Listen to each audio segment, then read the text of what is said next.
How about 25 push-ups? All right. In one sitting. It doesn't have to be like right in a row, but right.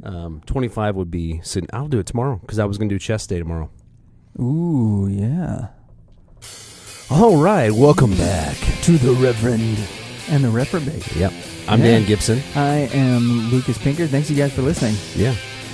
If you're new to the show, we are two best friends, one a actual Reverend, which would be my cohort over here. Yeah. Hey, and I am not a reprobate, but it was a funny title. It was. And we've had some... I have reprobatic moments. Yeah, and if you've listened to some of our earlier episodes, you know that those are...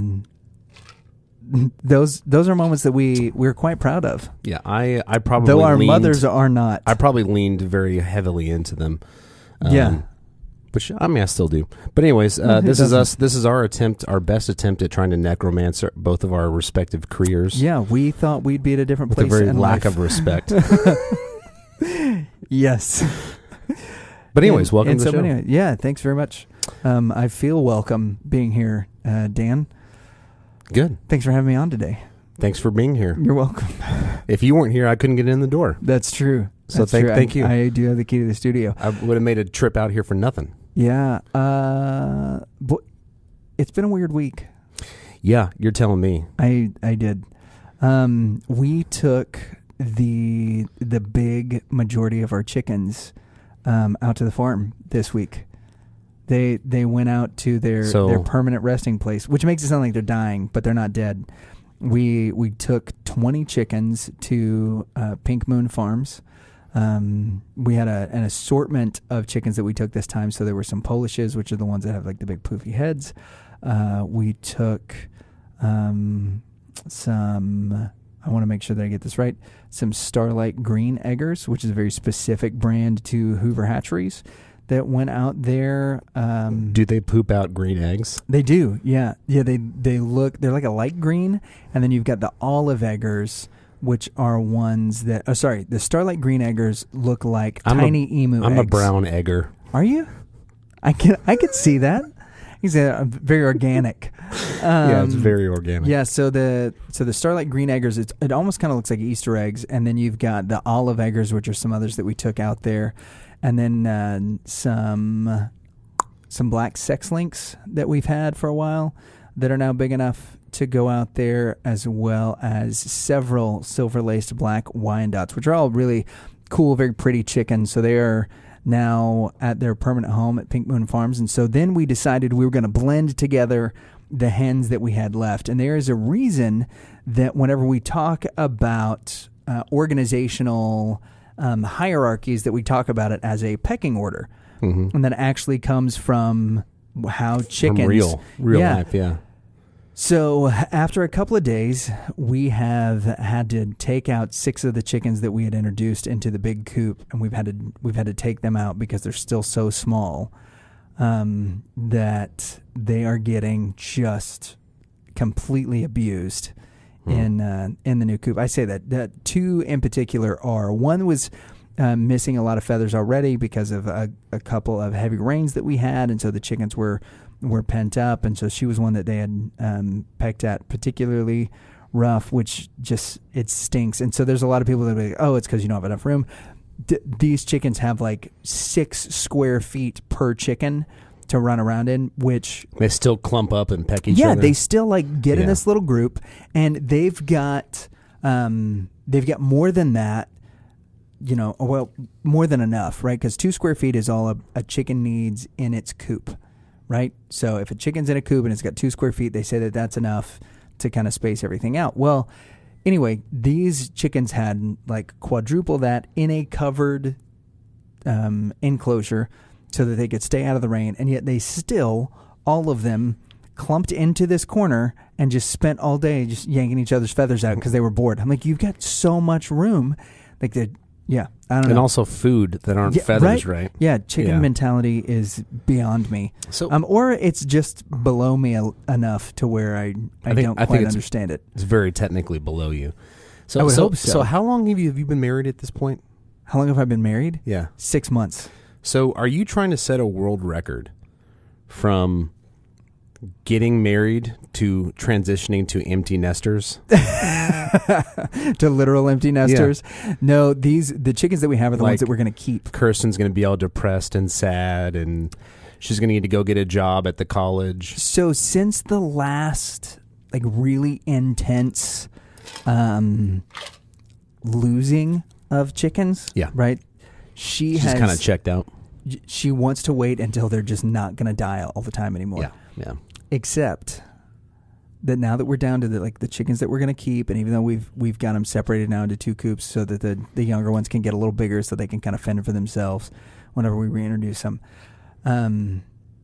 We saw at DNL Farm more and Feed chickens. They've got or ducks. You can expand? No, they're bantam. They're assorted feather-footed bantams. Mm-hmm. So there's no telling what you're going to get. But since they're bantams and they're only a few days old, is that a weight class or is that yes, it is. And it's so the bantam weight class comes from the chicken classification because the chickens are so tiny. A bantam chicken max is 4 pounds, and the chicks are yay big. They're just at an inch or inch and a half tall. And if you could have heard the sound my wife made when she saw these, she was like, what is happening? It went to very high register sound. All the chicks looked at her like dogs started howling. Yeah, it was horrible. We might be getting some more chicks. Will these be your chicks? Are you going to keep? I mean, I don't know. We've got enough chickens that are multiples, right? We've got a couple of frizzles, we've got a couple of Spitzhaubens, we got a couple of some other things that maybe we just keep one of each of those, and then we send the others to the farm because they'll when they're grown they're fine. But it's that weird thing where we're at now, where it's okay, which ones do we want to keep? Which ones want to go out there? And the people at Pink Moon Farms, Matt and Autumn, do want, at this point, they still want to have a lot of breeding options for their chickens. So we're not sure yet what all we're going to do. And it will kind of depend because this is an assortment of rare feather-footed chickens that, we'll kind of just... It's too many adjectives. I know, right? An assorted, rare, feather-footed chicken. We have 100 freaking chickens. Yeah, but they're really cool. They're all probably going to have great coloring whenever they get older, and most of them are some kind of cross with a silky. Now they also have a bunch from the Myers hatchery that are assorted rares from the Myers hatchery that are all bigger chickens. And they are foghorn, leghorn big. Some of them, yeah.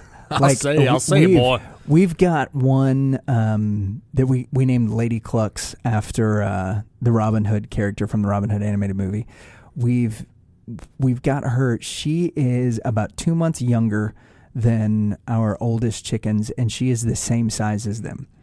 She will probably end up an average chicken is between 7 and 9 pounds. They better be nice. She's probably going to end up being 12 or 13. Well, that's the thing with her. They don't have to be nice. She is the one that when we have a wounded chicken, we put it in with her because she has the total mother hen mentality. She's got the command. Oh yeah, and she'll just fluff out her wings and she'll sit around it and she'll just take abuse from other chickens. I like her. And she just she just sits there and protects. She's a freaking monster in some ways. She's really sweet, and if you pick her up and just put her on your arm, she'll just hang out. I've had her on my shoulder for an hour at a time whenever I was doing yard work, and she's just there, and then every now and then if something gets too close to the shoulder, she'll cross over to the other side. She never seems like she's particularly happy about it, but she will just chill. So we've got her and then Ms. Frizzle, who's a little frizzle chicken that is with her, and that's the one that she has protected the most. You're doing really good with names. Well, thank you. Yeah, Lady Clucks and Ms. Frizzle, they just walk around the yard together all the time, and it's just the most hysterical thing. They're of all of the chickens that we have, they're my favorites, but I think of them as a package deal. Mm-hmm. Right? I don't think, I can do this one with this. No, those two chickens go everywhere. And while the other ones will spread out to get their food and stuff, these two don't. They are never more than a wing's length away from one another. And it's hysterical. They're great. So yeah, there's our little Ms. Frizzle and Lady Clucks are the greatest little hen friends of all time. What do you call hen friends? Maybe that's good. Maybe hen friends is it. Maybe we did it. I'm having a hard time thinking of something better than that. So yeah, I would probably accept that, or also give me, give me 20. I'll think about it. Okay. 20. I've thought of a couple inappropriate ones already, and we're just gonna have to save those in the tank. Okay. I'm ready for that. And that'll be in the subscribers portion. Yeah. Which we don't have and probably won't. But if you would like to subscribe, it's $5 a month. You just take your $5 bill, roll it up, and put it in your USB little hole right there. Yeah. As a wise man once said, Bubs from Homestar Runner, somebody cram a lemon jam and a Swiss cake roll into the disk drive.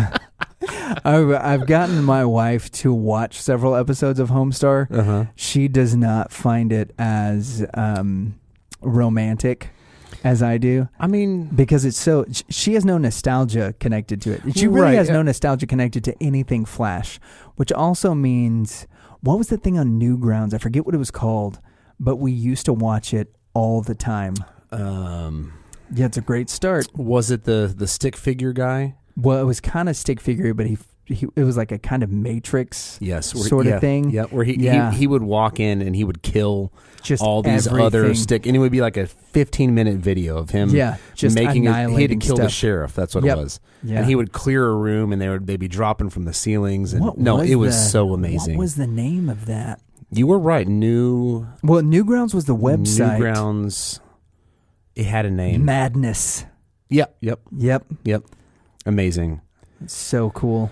Yeah, I think that would be one. Homestar Runner, which anyone in our age bracket probably is at least aware of it. But yeah, Homestar Runner was funny. My favorite, hands down, Strong Bad, which I don't think is a hot sports opinion. It's probably most people's favorites. Yeah, well, the Strong Bad emails in particular, right? Emails! Yeah. And he always talked about the cheat.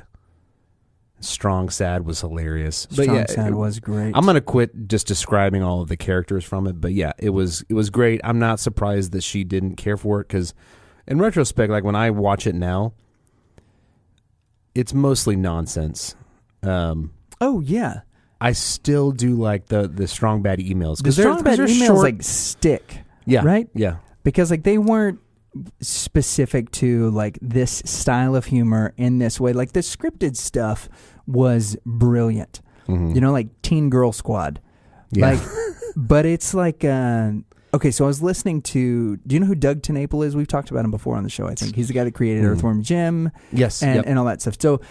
So Doug took over writing for VeggieTales. And when DreamWorks purchased VeggieTales and then Netflix decided to do the VeggieTales series, Doug took over for them. But he knew nothing about VeggieTales. He just had this idea and this great pitch.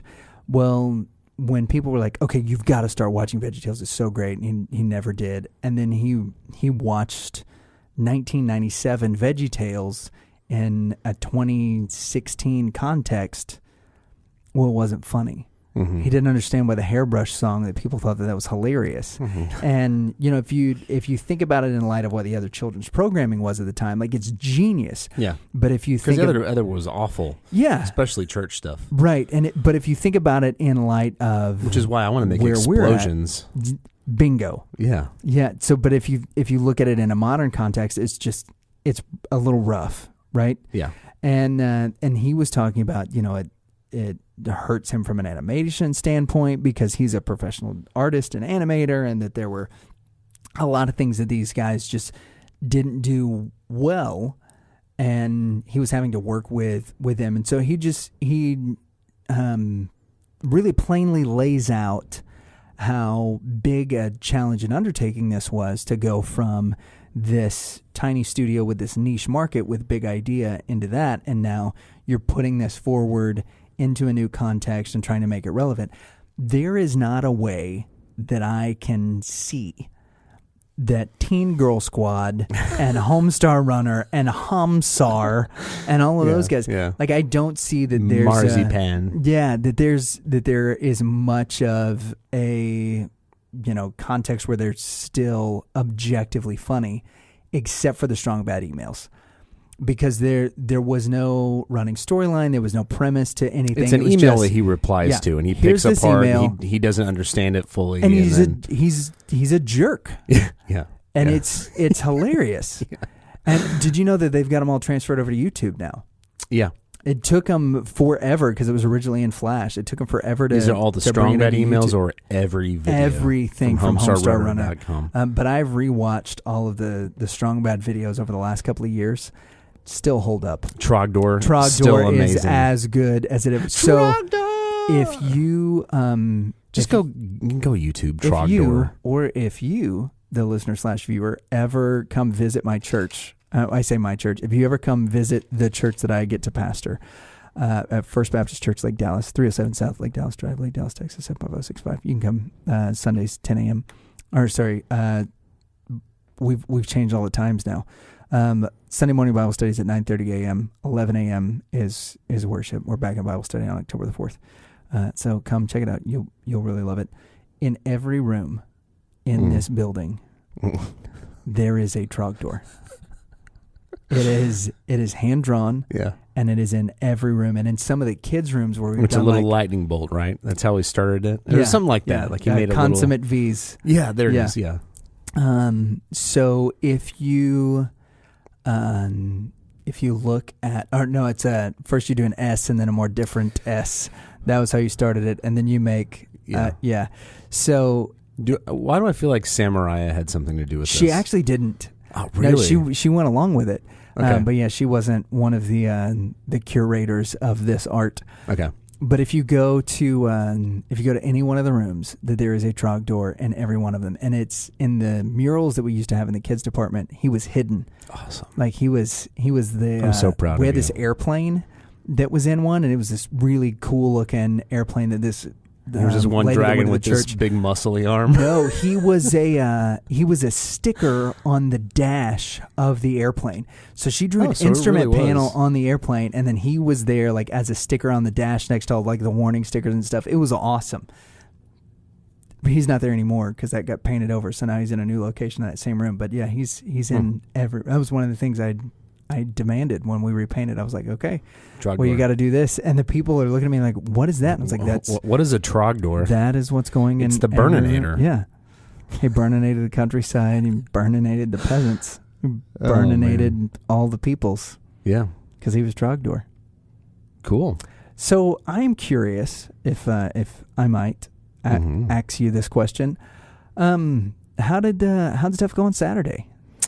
For the surprise bachelor party? Yes. Okay. Yeah. It went very well. Good. Except that Chris had a impacted tooth. I'm sure he would be fine with me telling people. Well, this. I guess that's better than what Kyle's got that's impacted. Yeah. Yeah. No, his face was all swollen up. Yikes. Probably fast forward. This would be funny. It was kind of funny to me, but I didn't want him to be in pain. But we were basically all sitting out in the living room waiting for him to come out of his room. Right. And so his fiance went in and coaxed him out. He came out, and then he had a great time. It was just what he needed to, a couple weeks before the wedding. So for those at home listening, Chris is a very dear friend of mine. He's my wife's cousin who grew up very close together. He's getting married in a few weeks. We really wanted to do something for him, especially in COVID. It's hard to and Chris is figure out some of it. And he's not a cool guy, and he's not the type to want to go to a bar to celebrate. Like he would want to do it his way, which was a guess of ours. Was let's get family and friends together as in a small group, and we'll have several TVs with video games, and I'll cook. And I made shishito peppers, and we made meatballs. Did you get a hot one yet? No, they're all delicious. I think it's actually the best that I've ever made. The shishito peppers. Good. And my sister-in-law came over, and she came up to me and she said, the only reason I'm here is shishito peppers. Where are they? Which she meant jokingly, but she does love the shishito peppers. And they were awesome. But yeah, we had a ton of food. His, pretty much all of his immediate family came over. We played video games. We played dominoes, I think. I didn't, but they did. Other people did? Yeah, but it was a lot of fun. It was super cool. I think it really, probably half the reason that a bachelor party and a bachelorette party is important is it's a celebration of the person. They're about to go through a big step in their life, and it's a big positive one. We want to send them off in the right way. So that was really the point of what we did. Yeah, and I know a lot of people that are against bachelor parties and bachelorette parties because they're like, oh, it's just an opportunity for debauchery. Like, no, it's not. It is, why do you need a last hurrah? But it's not. It's not really. If you're doing it right. Right, and your life is about to change exponentially. Mm-hmm. And there is no amount of counseling, no amount of conversation or good advices or whatever that will actually prepare you for the life change that you're about to go through. Even my friends that lived together for years that got married, like something changes when you get married. Mm-hmm. And your wife turns into a different human than the one that you dated. It's the wife that changes. Yeah. Yeah, when a woman becomes a wife, something happens. The aliens return her brain. Yeah. And then she finds herself married to this doofus. Right. That's the big thing, right? Is that the aliens take their brain. What age is it when they're girls? Girls at 13. And when is it boys? 16, when we can drive. Yeah. So yeah, that's it. That's great. Yeah. So from the ages of 13 to 25 or 34, they have operated with no brain. Aliens return it. And this is not one of those like... And there's this doofus that's there drooling. Yeah. And what am I... And so there's a lot of people who we've explained this... I have to cook for you? Right. No. And pick up your socks. We've explained this theory to a lot of people, and they're like, "Oh, your toothbrush isn't wet. Women just have to have a man to get their brain back." Like, sort of, not because it's any like level of incompetency on the woman's part. No, but both sexes lose their brains. Look at us. Yeah. No human, especially not someone as wonderful and graceful and fair as the women that we've married, would marry us. Yep. If they had their brain. Yeah. The fact that my wife lived a portion of her mind brainless is evidenced by just calling her my wife. Yeah. That's it. Yeah. That's all you need to know. I feel like the argument done. Yeah. We're done. We're done with that. Yeah. But that's it. So we celebrated with both of them. So she stayed because cool. I agree. I don't know. I hear the word bachelor party. I immediately kind of groan. I'm like, I don't know. It's a whole thing. Can we just do it at my house and play video games? Oh, perfect for you. Great. Let's do it. And it is.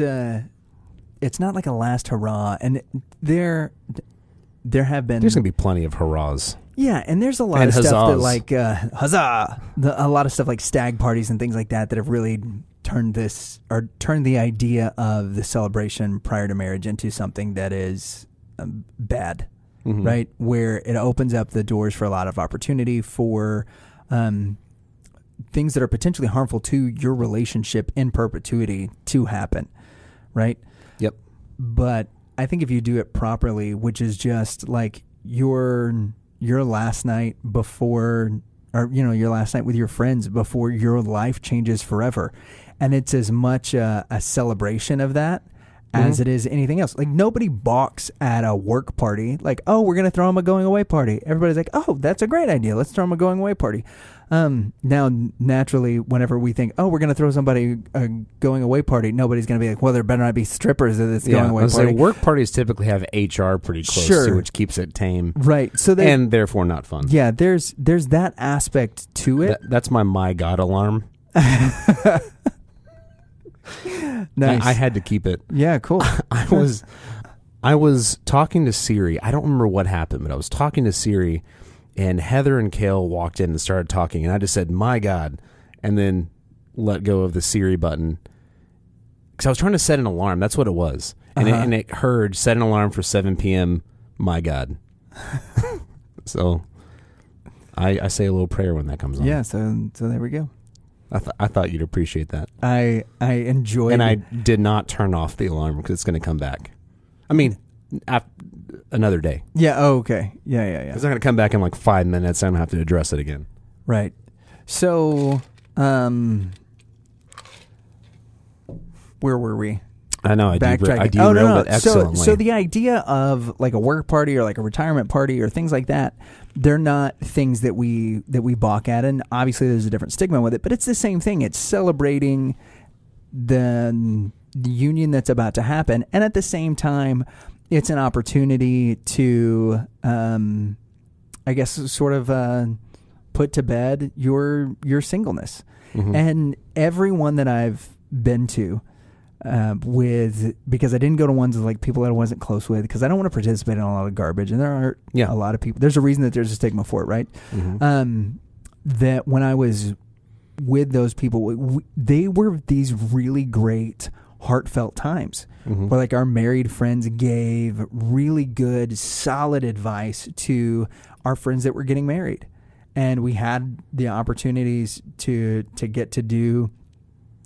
Like our last chance to do stuff that our wives would probably be like, that's a bad idea. Mm-hmm. And it's as much for the married guys as it is for everybody else, because it's they're getting to relive their last like single moments. Yeah. And so they get to screw with their friend. Yeah, that's it. So for like 24 to 36 hours, you are the idiot that your wife who was brainless married again, So it's awesome. I'm glad you guys had a good time. Yeah, it was a lot of fun.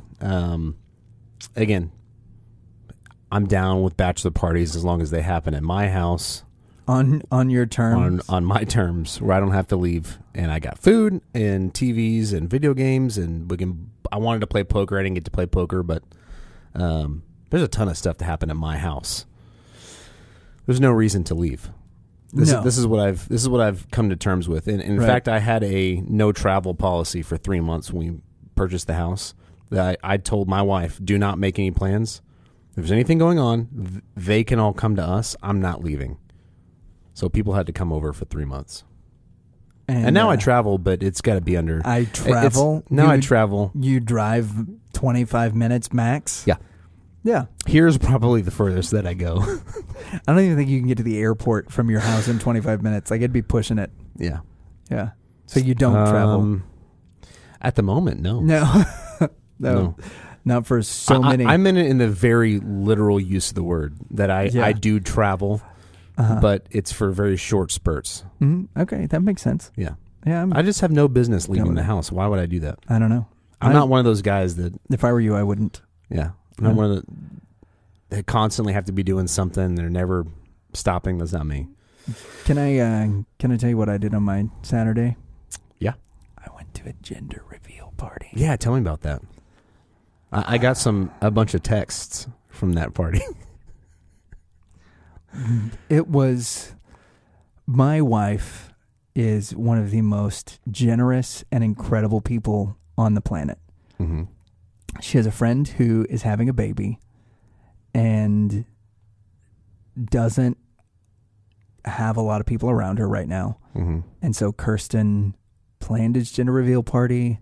Like, oh, she did everything. Okay. Yeah. And then there were some family members. Yeah, there were some family members that helped out and that she'd been in communication with for the last month and a half in order to get all this stuff planned out. But as far as I'm concerned, went above and beyond. Kirsten's like, I could have done more. I didn't do enough. I'm like, will you calm down? Right? So the girl lives in San Antonio, but she's from like the DFW area, and so they drove up from San Antonio. Kirsten's been trying to coordinate everything from distance, and then ends up making it, so where they can do it, and it's in this little suburb of DFW, and so we get there. The party's supposed to be from like 1 to 4. We get there at 11 a.m. to help set up, and it was, I guess, as good as a gender reveal party can be. Like, what was the gender revealed? Yeah, it was revealed. So the girl who the party was for had all these like very cute ideas that I'm sure she got off of some stupid Pinterest page, but nothing worked. And so what it turned into during the prep time was, oh, Kirsten's husband can fix that. Yeah. And he's got a pocket knife. So they had, yeah, right. So they had this like pegboard that they had created where they just took these dowels and glued the dowels onto this board. Well, they glued. That's not going to hold weight. And not only that, but they painted the board before they glued it on. So all they glued the peg onto was glue. Paint. Yeah. So they glued it onto paint. Yeah. And then as soon as it gets weight, the paint is peeling off because it's a latex paint. So did you find out immediately because they put one up and it fell down and... Well, we had Wait, so what was it again? What did it hold? It's a pegboard that was supposed to hold donuts. Okay. And they had blue donuts and pink donuts. And then they had the thing painted. Well, they glued it on after they painted it. So how did the reveal... I'm getting ahead of myself. I'm listening. So the gender reveal happened with like these little twisty confetti things, which was... Okay, so the blue and pink donuts had nothing to do with the reveal. It was just a cute way to go get a snack. Right. And so what I ended up having to do is... Then there's like... Don't overthink it, There's ladies. like 12 of these. Yeah, please don't. Don't think it. Donuts make me go nuts. There's no reason to overthink it. Just have a table of donuts. Yeah, I agree. Yeah. Yeah, it's perfect. Go ahead. So I had to drill in the back of this thing, right? Yeah. And then I had to place the dowel. And all I have... Yeah, right. And then they're like, don't make a mess. Somebody literally told me that I've got this drill. I'm drilling through this piece of like press board so that I can screw this peg on. And they're like, okay, well, you need to not make a mess with it. I was like, okay. You know what? There's so many things to say. Yeah. So you say nothing, right? Because the best thing to say is yes, ma'am. Certainly. Yeah. Certainly, I'll do that for sure. Yeah. So I drill through the back of the board, and then I get the peg, and I'm like drilling blindly into the peg, hoping that the 2-inch wood screw, which is all they had, will go in there properly and not just jab me in the finger. Good news was I was like 5 for 5. So then we put the board up, and the girl wants the board standing straight up and down, but there's no bracing system for the board. There's nothing.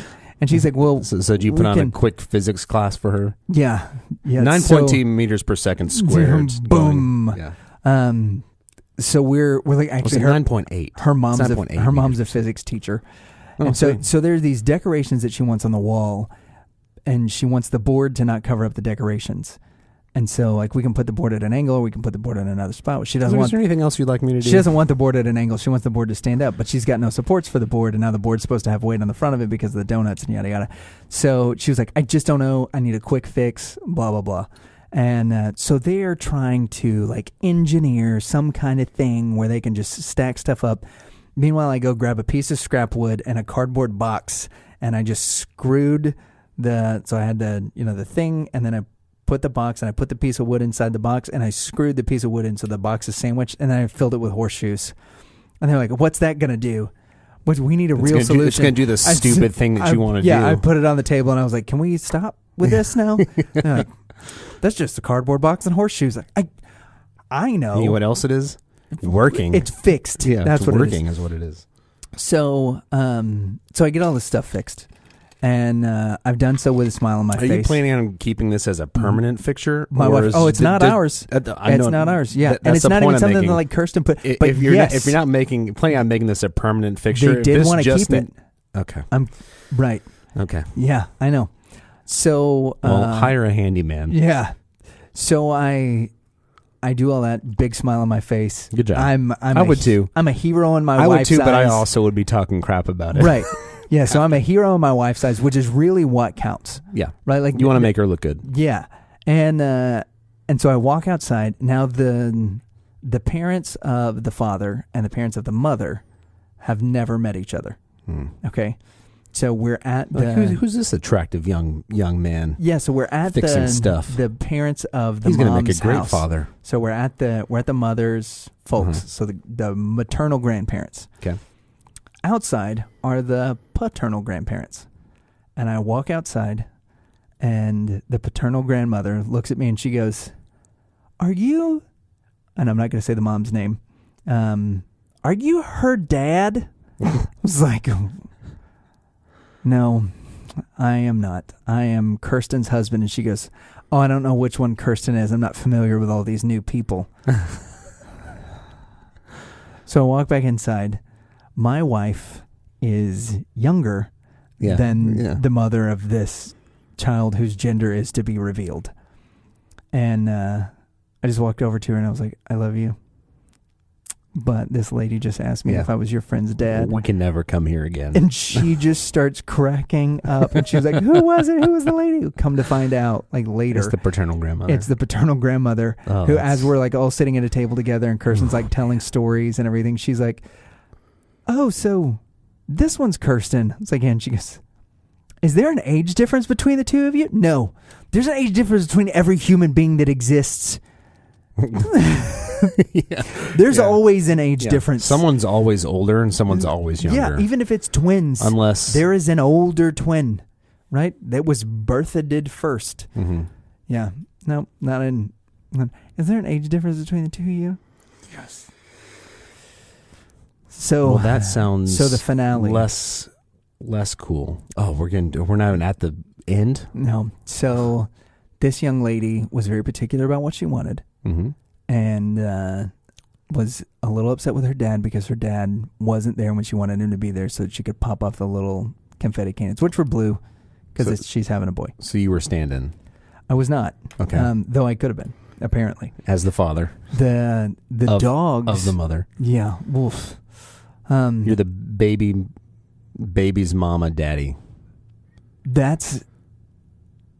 I think that works. Yeah, it does. We'll have to make a graph. It's a little awkward. Either that or like in the background on the video, we'll just put that like beautiful mind stuff. Like the Rain Man thing. Right before I say the line, I'm trying to think of... These giant equations just start, flowing across. Oh, the baby's mama's grandpa's daddy. Yeah. So anyway, we're about to do the confetti cannons. Well, we can't find her dad. We can't find the actual dad.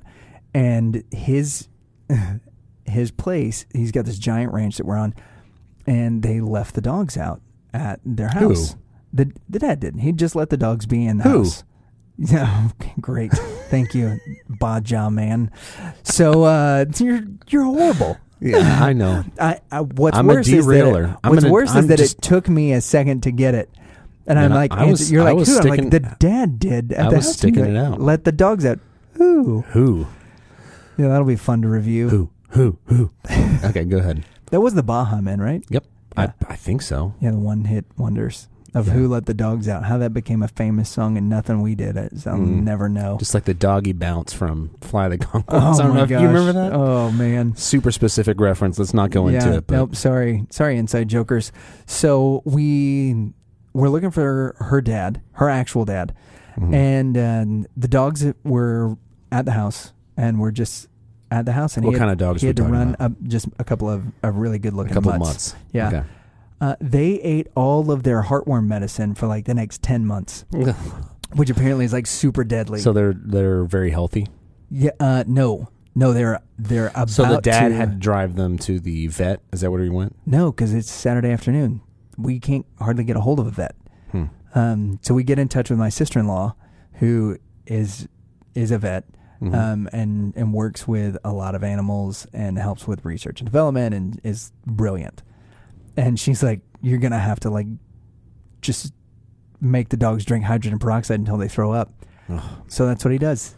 And his daughter is down there like, melting down because Daddy is not down here for us to pop off the cannons. It's like, oh my goodness. Did she know? Yeah. Yeah, she knew what he was doing, but she didn't want him to wait all the time up there until the dogs actually started puking because the lighting was really good. So poor stressed dad finally gets down there after make the dogs puke. No. So she doesn't have a brain still. Nope. After she makes the dogs puke, or he makes the dogs puke, comes back down. He's like, man, I hope they're okay. Hands me the camera and gets it set up for the light. Shows me how to do the multi-shot. Like, all right, so we're going to get 100-something shots. I'm just going to hold it down. It's going to rapid fire the camera. And so we do it, and I hold down the button, and I'm getting ready to take the picture, and the cannons go off, and I click it, and it just goes. Oh, no. Single shot. when he refocused everything, it took it off of multi-shot mode. So you've got just like a limp balloon already, or not balloon. I'm sorry, cannon. No. Well, the picture I got. My question was does not pretty apply. good. It wasn't great, but it was pretty good. Okay. And we got some HD video, which he's going to have to take some stills from that. But, that sounds like a successful unveiling. Yeah. But when they found out that there wasn't, my first question was the most apt. Yeah. Was the gender revealed? Yeah. It was blue. Done. The baby is blue. Yeah. So boy, I think. I mean, until he determines he wants to be something different. So. Yeah. The dad's like totally distraught and looks at the camera and is like, oh my gosh, like I can't. Oh, I didn't. And his daughter comes over and she's like, did you get it? And I looked at it and I was like, I messed it up. Good job. And she just looks at me and she's like, ugh. Trying to like walk off. You have been dropping the ball on everything today. Yeah. And he looks at me and he goes, I'll tell her. Like, hey, that's up to you. Like, I'm just willing to take this one. He's like, no, I'll tell her. So he goes and tells her, and she was like, she comes to me and she's like, you didn't actually mess it up. Daddy did. I was like, oh my, unreal. So that was my gender reveal party. It was good that was the last gender reveal party that I'm ever going to go to. It was the best one for my last one. So I would say first or only all of those. It qualifies as all of those. Yeah. So, and I think I convinced Kay that this is not something we need to do. I was about to ask. I mean, I think we determined there's a real possibility in your not so distant future that. I mean, it'll be a few years, but a few years is not that distant. Yeah, maybe 5 years. Still not that distant. I know. But anyways, we'll move on from that. So, what's something you like this week? So I've got two things, and I'll be brief. Don't be brief because I forgot mine and I'm thinking about it. Yeah. So the first one is a continuation of a series with Ewan McGregor. Ewan McGregor and his buddy Charlie Borman have done 3 motorcycle trips where they literally go around the world. So the first one was called Long Way Around, where they went from Scotland to New York, heading east. So they go through Russia and Kazakhstan and Mongolia, across the Bering Strait to Canada, through the United States, and to New York. It's a really awesome motorcycle trip, like 20-something thousand miles. They did it in just under 4 months, but it was incredible. The second one that they did was from the northernmost tip of Scotland down to the southernmost tip of Africa, and they call that one the Long Way Down. So the Long Way Round, the Long Way Down, and this third one is called the Long Way Up. Now, there's been like 12 years in between, or 13 years from when they filmed Long Way Down in 2007 to 2020 when they've released this one. Actually, I think it was 12 years because they did it in 2019. So anywho, so it's been 12 years, and now they're going from the southernmost tip of South America to Los Angeles because they've ridden through a lot of this other stuff. We're 4 episodes in. Episode 5, I think, drops on October the 2nd, and I'm so stoked. It's awesome. I have decided that I want a Rivia is the name of the car. So they are doing the entire trip on electric motorcycles and electric trucks. So the crew's driving electric trucks. The 2 guys are riding electric motorcycles. They are being followed by a diesel Mercedes Sprinter that's got some solar panels on it so that they can charge everything in case stuff runs out. But that's sort of their fail-safe that. And they've got a guy that's following them on a Harley Sportster that's a lot like mine. All American. So the 2 bikes are Harleys. The 2... Rivia trucks are American made, so it's really cool to watch them, and everything that they're on is prototypes. So that does make it cooler, right? So like the serial number 0000 whatever 1 and 2 are the 2 Rivia trucks, and the 2 Harleys, which are built on the Livewire platform and then modified to be multi-track or multi-terrain, are also 2 prototypes. So they are doing this on motorcycles and in vehicles that are not production, that no one has ever driven. They're totally prototype, and it's absolutely incredible. You got to check it out. It's on Apple Plus or Apple TV Plus. Mm-hmm. So if you can subscribe to it, I would recommend it, even if it's for a couple of months, just so you can watch this show. Completely and totally worth it. The second thing from here's some stuff that I like is I want to recommend another podcast. I know that we're only doing this about once a week, so you've got plenty of other time in your week, unless you re-listen to us, because what we're cranking out, this content is so good, so award-winning, so groundbreaking, so stunning and brave. No, and it's called That Story Show. I don't know if you're familiar with this at all, but the premise is that everybody has like a story that they tell at parties. Everybody's got that story. And so the premise of this show... That's a great premise. Yeah, so the premise of the show is these guys get because on there are there. insane stories that you hear that... Right. You know, it's this one guy that I met a long time ago. Exactly. And so this is just a collection of those kinds of stories. Right. So they tell that story for themselves or whatever those stories are for them. And then they also have their listeners email in and have, that story for them. And so, there's a lot so of... It'd be like the Machine story, the Bert Kreischer. Right, yeah. This insane... And that, but that every was, episode... Right. It's that, or my getting broken up with in Spain story, mm-hmm. which is a terrible story, but it's really funny. They have the guys tell a lot of different stories, but the one that stood out to me was called Poo in the Hood. Okay. All right. And when you hear that title, what do you think? You had to take a poop and you were in the hood? Okay. So here's the synopsis of the story. Father, son on a camping trip, super cold, and they're in coveralls and all sorts of other stuff. And so in the coveralls, like you've got the whole thing is all one deal, right? Mm-hmm. So you zip, it's a jumper with a hood on it. And so the kid had to go to the bathroom, and so he goes to the bathroom. He undoes the deal. He does all of this. He zips it up, and when he goes to flip the hood up, all of his bathroom that he just did in the because he pulled his pants down and it was collected underneath he him. Thought he had everything clear, and he went in his hood, and then just after he zipped everything up, he was like, oh, it felt weird, and then he flipped the hood up so that he could walk back, and it just all poured down his back and on top of his head. And then, there's the Poo in the Hood story. So there's story after story where the guys tell stuff, and a lot of them are really funny. They did a crossover episode with Kyle Mann and Ethan Nicole, and that was my first exposure to him. And then I've listened to him a few times since then. They're absolutely hysterical, and 99% of the stuff they say is family friendly. And the reason that they reserve that 1% is because of the bathroom stories. Is that there are some like that one that do get a little bit like, okay, like mom probably won't want to listen to this. Yeah. But they try to stay away from the bathroom humor. Funny. Yeah, they try to stay away from a lot of the bathroom humor because every part of a bathroom is funny. Yeah, or as Chesterton said, it's odd. It's awkward. Yeah. So it's a place that we all disappear to pretend that we're not doing anything in there. Right. That everybody has to do. Yeah.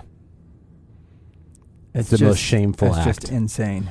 Yep. So my thing that I like this week, I think I've got a couple. One is I rediscovered Kirby's Adventure. On what system?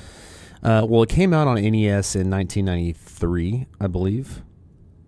Okay. And now... So like the original Kirby's Adventure. Then. Yeah. My brother turned me on to this, that most Switch... Nintendo Switches, I think they may all have it. It's a free game that it's called, I don't know what it's called, but it's like a Nintendo collection of old games. There's Super Mario Brothers 1, 2, and 3. There's the Yoshi. It was like a Tetris. I played that for a little bit too. Okay. And Kirby's Adventure, which was the first, I believe it was the first one that had Kirby. I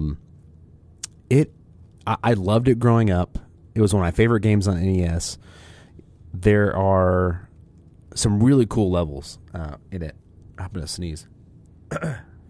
But anyways, I rediscovered that.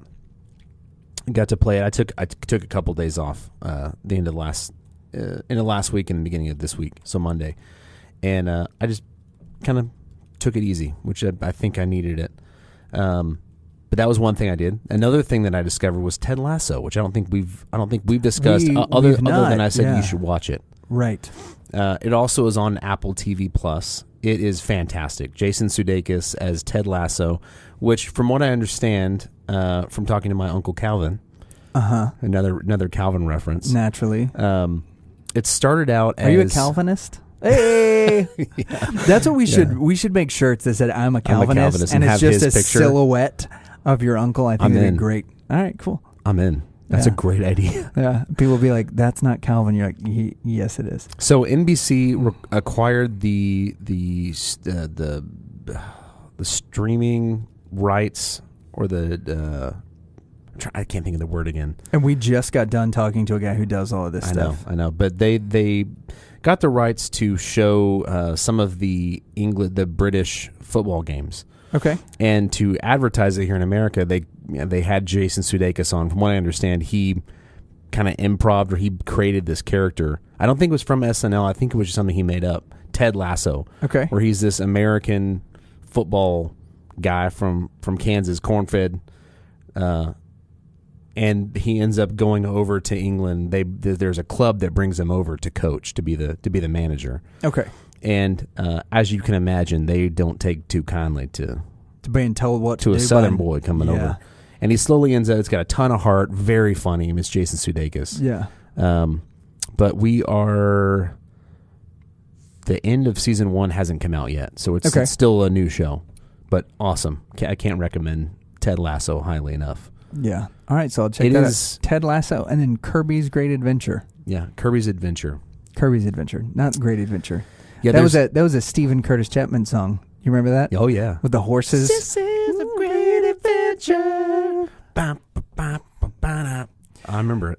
Saddle up your horses. Yep. There you go. Dude, Stephen Curtis Chapman, by the way, is awesome.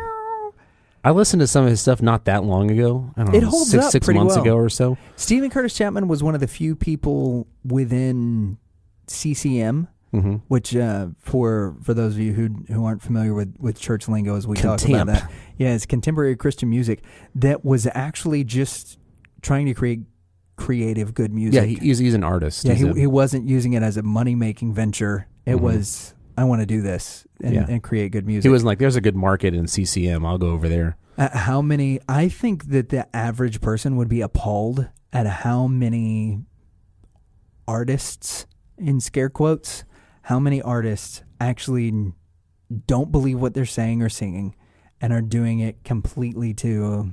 not even to make ends meet, but they're manipulating an otherwise very sincere demographic because they know that they can make a buck off of them as soon as they call something Christian. Yeah.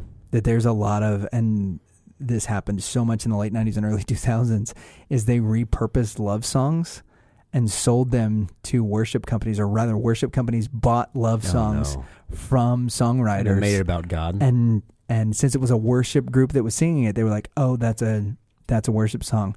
Nah, you look at the writing credits on that. That's a country love song, and that person is talking about like doing foul things to another human, and we're singing it as though it's to God. Yeah. And while a lot of well-intended people, did that, and I'm sure that they experienced wonderful worship and things through that.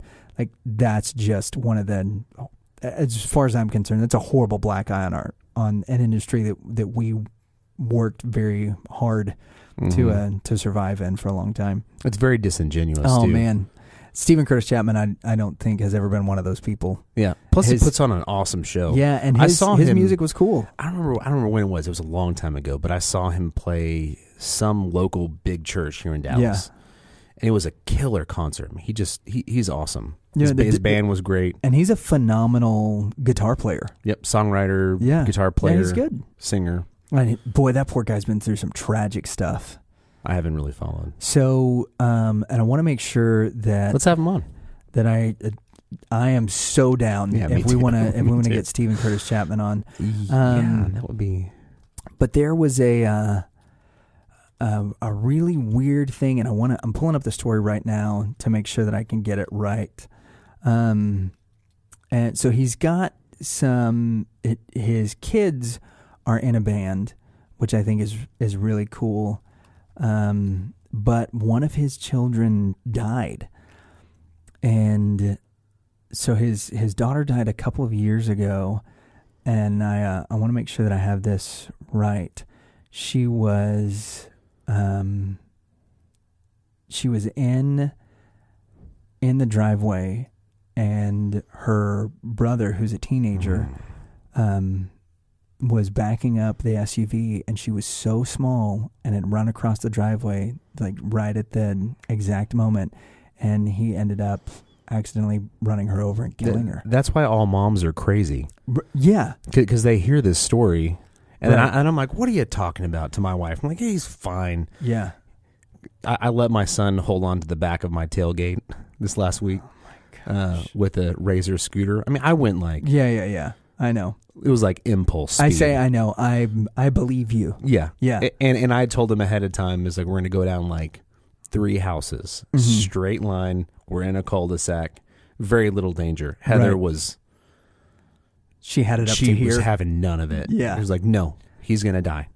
I mean, she didn't say that. Right. But that's the reaction. That's the mom alarm that's going off in her head.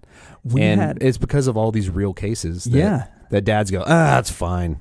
There was a skateboard memorial, and so like all these skateboards in this elementary school that our house backed up to for years, because there was a kid that we went to, well, I guess I didn't go to high school with him. My 2 younger brothers went to high school with him, and he was being pulled around on a skateboard in a circle by his buddy in a pickup truck.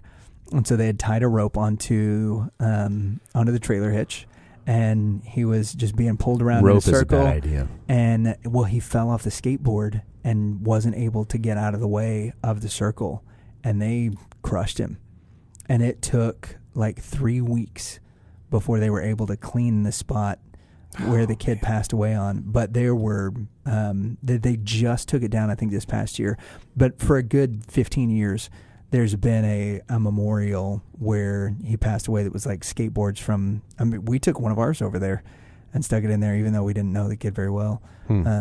Just because it was awful. It rocked our little community. But yeah, so like stuff like that happens, and you hear these one-off stories, and then all of a sudden it's like everybody that did that, whatever. Meanwhile, we were jousting in parking lots, driving trucks in reverse, and we're here to all live boys a tale do about it, and all moms don't want them to do it. Right. And the truth is that we shouldn't be doing that. Probably not. I mean, I had a friend who in high school would I saw him do it. Did we interview this friend recently? 15 times. No. But I saw him do it 15 times. That we'd be on the highway or driving, and all of a sudden he would just be gone. Like he would go out of the side window and he'd get on top of the car. And it was hilarious at the time. Right. But he also died in a car crash in real life. Is this Corey? Yeah. Ugh. Yeah. Now, he didn't die doing that. But, right. He wasn't wearing a seatbelt, if I remember correctly. There's a reason. Yeah, there's a reason that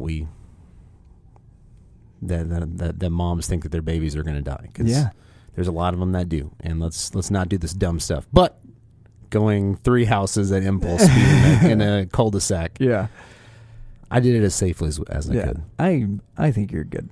Yeah. And now you and your son are both in trouble with mom, which is... No, she knows. Well, no. But I mean, that doesn't mean that you're not both in trouble. Oh, yeah. Yeah, you're not hiding anything from her, but you're both in trouble. Right. Like, how could you let him do this? And meanwhile, she looks at Kale and is like, how could you allow him to do this? And blah, blah, blah. Yeah, but there's something, I think, cool, and that I know people are going to hate that I'm saying this, that builds a relationship between a dad and his son where we're both in trouble with mom right now.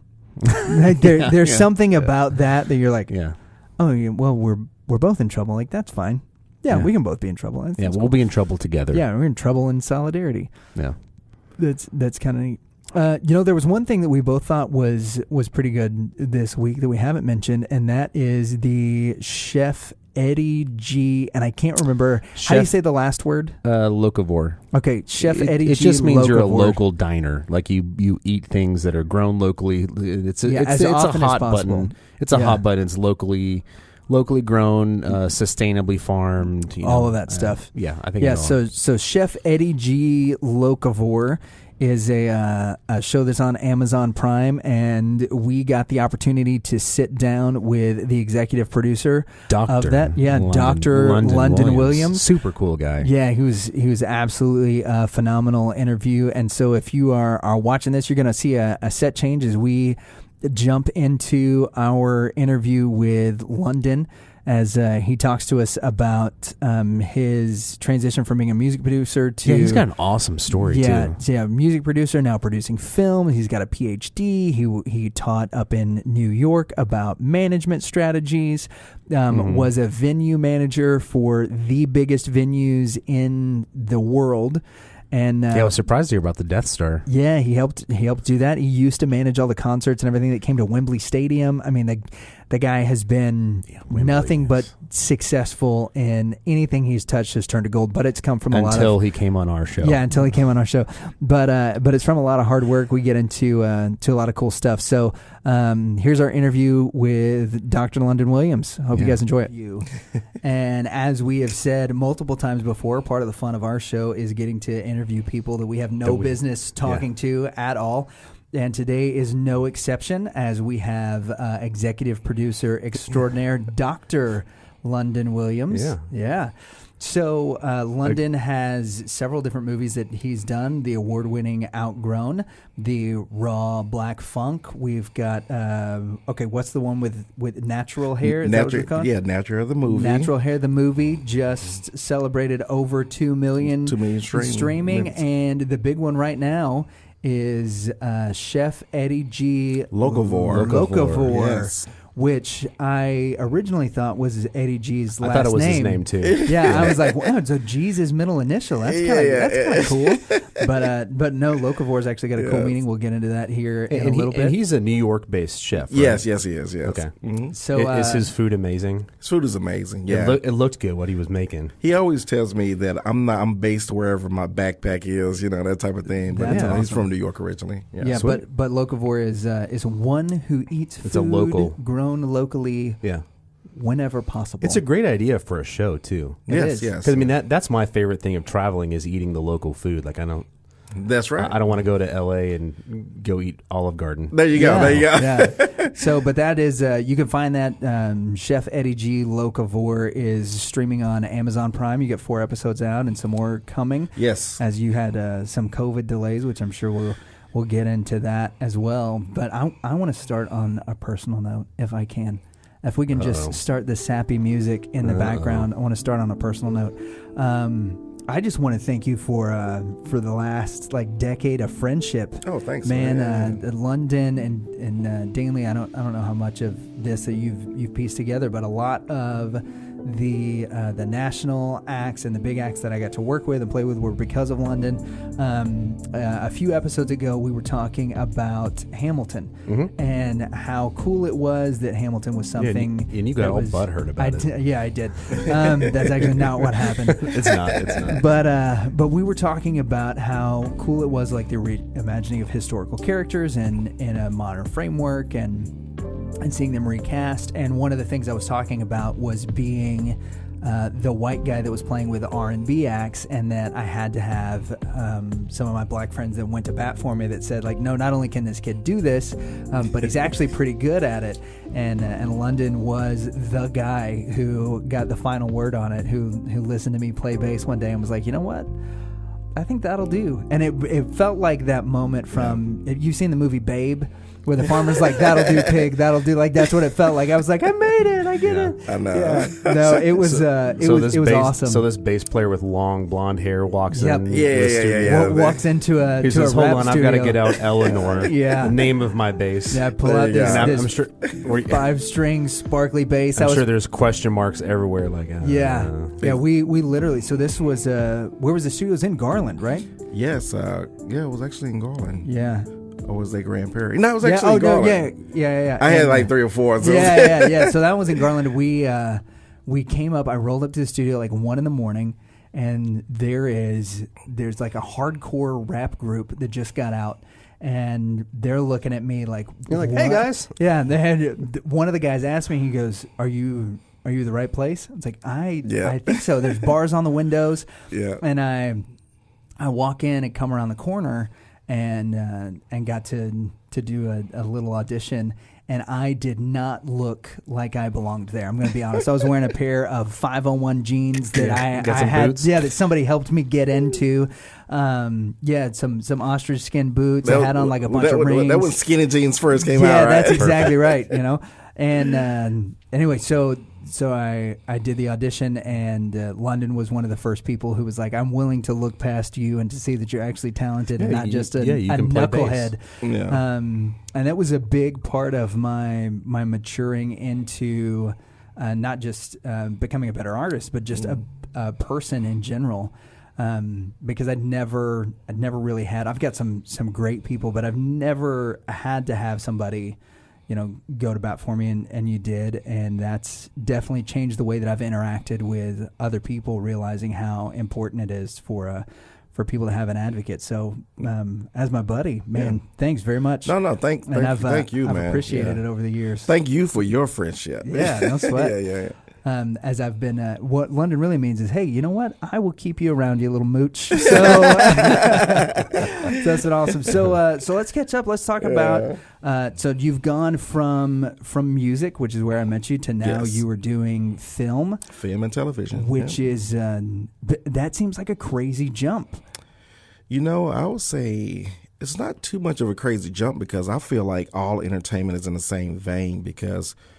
When you're looking at a film, you listen to music behind the film, and believe it or not, music is really what pushes a lot of films to where they can be better films as well. Yeah, because there's some scenes wouldn't be a scene without that cue to music, as you said, the sad music and stuff like that. Or music actually helps films move and vacillate to become a true story. Yeah.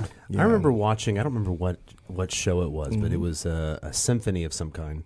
Mr. Holland's Opus? No, and they were playing the music for an episode of Tom and Jerry. Okay.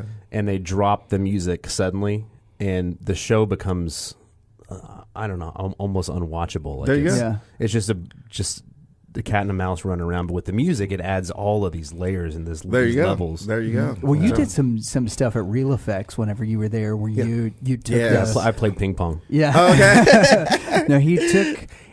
We were watching something, and you were learning production at the time, and you took the footsteps out of a scene. And it messed with my brain so bad because you're watching it and something's supposed to be happening. There you go. And it's not.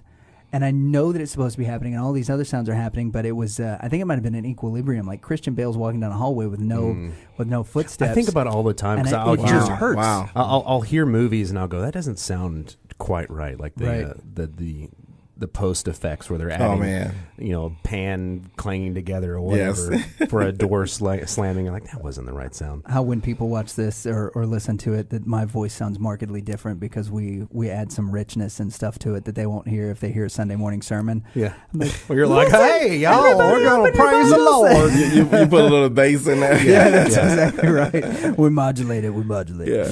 Yeah. Go ahead. No, I think the interesting thing, especially about talking about real effects, is funny because I've learned a lot about certain vegetables and fruits that make sounds of like the human body. What? They would use like cabbage for bones breaking or something like that. Different things like that, doing all the Foley and all that stuff like that. So it's funny to listen to hear you guys talk about that because that's when I'm looking at a movie or a television show, I'm listening for everything. And I'm like one of those very eyes wide open type of people. Yeah. So never watch a movie with me. I'll tell you that because you want to know how it works. I'm that guy that's talking. I'm like, that ain't right. No. I've got a friend who is he's a professional magician, and he actually makes a lot of the illusions. Okay. His name's Anton James, and he's I'm trying to think of the name of their site, The Magic Estate. And if we got together for something, I don't remember what it was, but we were watching an episode of, I think, America's Got Talent that was just on the television. And as we're watching, he's like, "No, he's got a card behind his back. This is you took all the magic out of this right right now." And he's like, "No, It's like, how do you know that? He goes, that's my trick. They're using my thing. I know exactly how he's doing that. I wrote the instructions for everything. That's so crazy. Yeah, my son now can pick up, because I've told him about it so many times, that he can now pick up the Wilhelm scream. You know what I'm talking about? Yes, I know you're talking about. Yes, we'll be watching a movie and it'll happen. He'll go, that's the scream. I'm like, good job. Yes, right. He's 11 years old. He's got the ear too. He's got the musical ear. That's terrifing. You might actually be raising a little. He's got the ear. Yeah, he's got the ear. Yes. All right, so it was a natural transition. It was really a natural transition. Yes. Now I just kind of look at it as the total picture, the total package, as they say. So, what made you want to? I don't want to say stop telling stories through music, because you continue to do that, like you said, with movies, because they make I'm going to use my vocabulary word I just learned. They help the movie vacillate. Yeah. So what made you want to transition then into telling stories through the medium of film and television? I think the biggest thing is being able to tell a story visually. It's funny because I'm the type of person, I use all my senses. Right. So if I can see it, I think it tells a better story. When I was producing music and working with musicians across the board, that was one thing. But to be able to apply that music to the screen, to the big screen, I've always wanted to work in that field. So I said, okay, cool. Let me see if I can do it the right way. And when I got in there, that's one of my biggest things. I laugh about it because a lot of people that I work with, or filmmakers that I work with, they're wondering why I'm so big on sound. They didn't understand that I had a music background. So when they make a beautiful movie and the sound is crappy, I'm mad. I'm that's like the biggest thing to me. Is like, okay, first I'm asking, who's your sound guy? And the truth to be told, I've worked on some projects and the sound came out terrible. Because I didn't work on sound. I actually was going to ask you that. Do you still work on, like, have you produced something that you also handle the sound for, or you just go, that's too much? Just too much. That's too much to do. And, you just have to trust the people that's working on sound that they're going to do the right thing. I would rather work with an engineer, somebody that's certified engineer, to where I know that their ears are going to pick up everything. And movie sound is totally different than music studio sound. That's going to be a totally different ball game. But at the same time, an engineer is going to know that with his ear that what it's supposed to sound like. You know what I mean? So you run into those issues all the time. Yep. Yeah, we've noticed that with some of the engineers that we've worked with when we were recording music, is that the ear of an engineer is not exactly tuned the way that the ear of even a musician is. Because like when we're looking for the proper guitar tone or bass tone or whatever, and then they get it into the recording software, and they're like, no, this has too many hertz and this range or whatever. You're like, no, what are you talking? Don't mess with my tone. It took me years to do this. Don't touch it. Yeah, they're like, no, it sounds great where it is, but it's not going to sound great over speakers. Well, it always sounds good over those speakers. I don't know what you're talking about. Because our egos, our feelings, and things get involved, but there's a specific type of training for each one of those. What would you call it? Each one of those disciplines. Yes. I'm trying to say a whole bunch of good words. We're at a table with a doctor. No. It's not that. Hey, I'm still learning words daily. When I first started studying, I was always going to dictionary.com, and I got a word a day. Oh, yeah. You can actually request a word a day to be sent to you. Really? On dictionary.com. So that's how you get your vocabulary. Yeah, that's how you learn vacillate. Yeah. I just like the way it sounds. Yeah, I know, it sounds kind of crazy. It sounds... Yeah. It sounds like something like Vaseline. Yeah, that's it. It sounds very Vaseline. Excuse me while I just vacillate through this crowd. Right. Like, I feel like that's the proper usage, but also where my wife would be like, hey, can we just stop using the word vacillate in public? There you go. Did you just say vacillate Let's in front add of my it parents? to the list of words that we don't say. Okay, so you started, you went to film school. Yes. As an adult. Yeah, as an adult. We'll put it that way, right? Yes. So you were married, you had kids. Yes. You had a wonderful job. When I met you, you were doing some stuff over at a venue management company. We'll leave them nameless, but you were managing the biggest venues across the globe. Yes. And you actually helped with some of the stuff at the Death Star.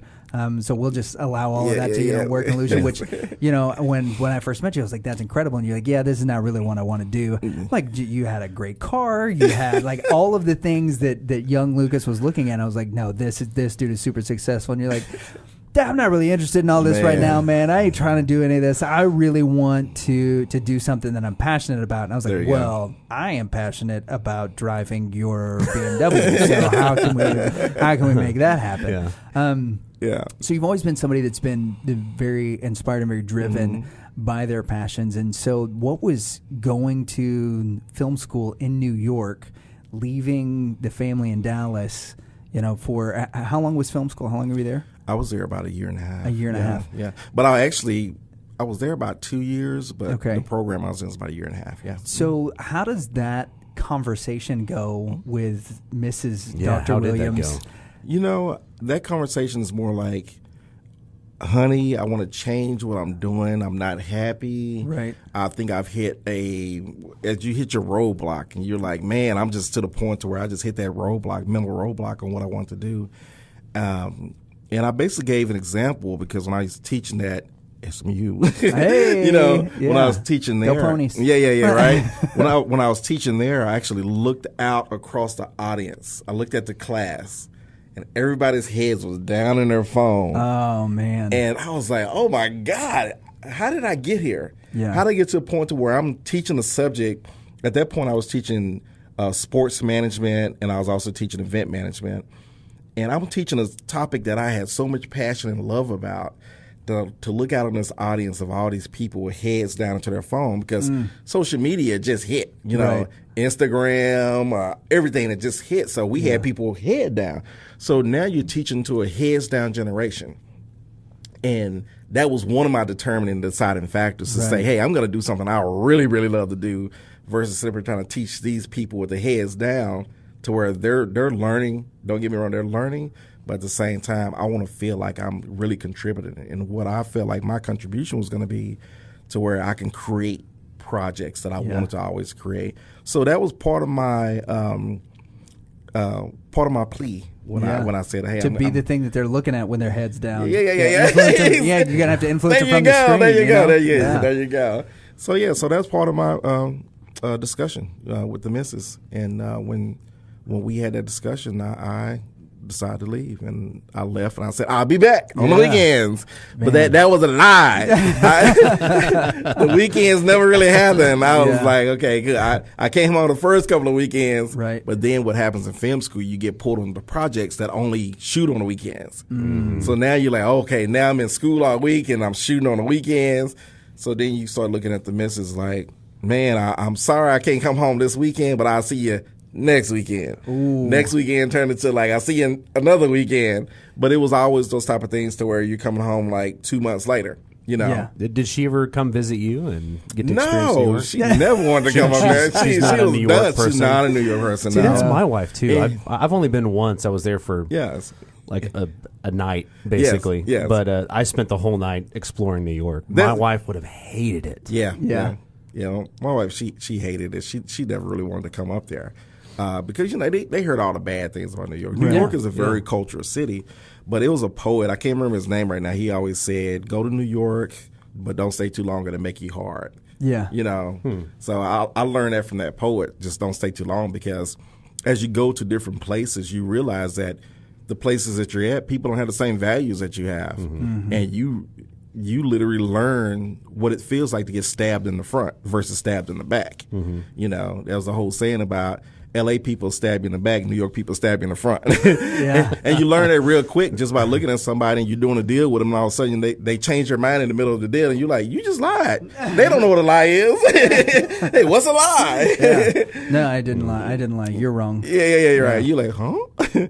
That's wild. Yeah. Okay, so that's a huge transition for a family. Oh yeah. And the good news is that it's worked out. Yeah. Right. So you've gotten to work on some films you were really passionate about, stuff that's won awards.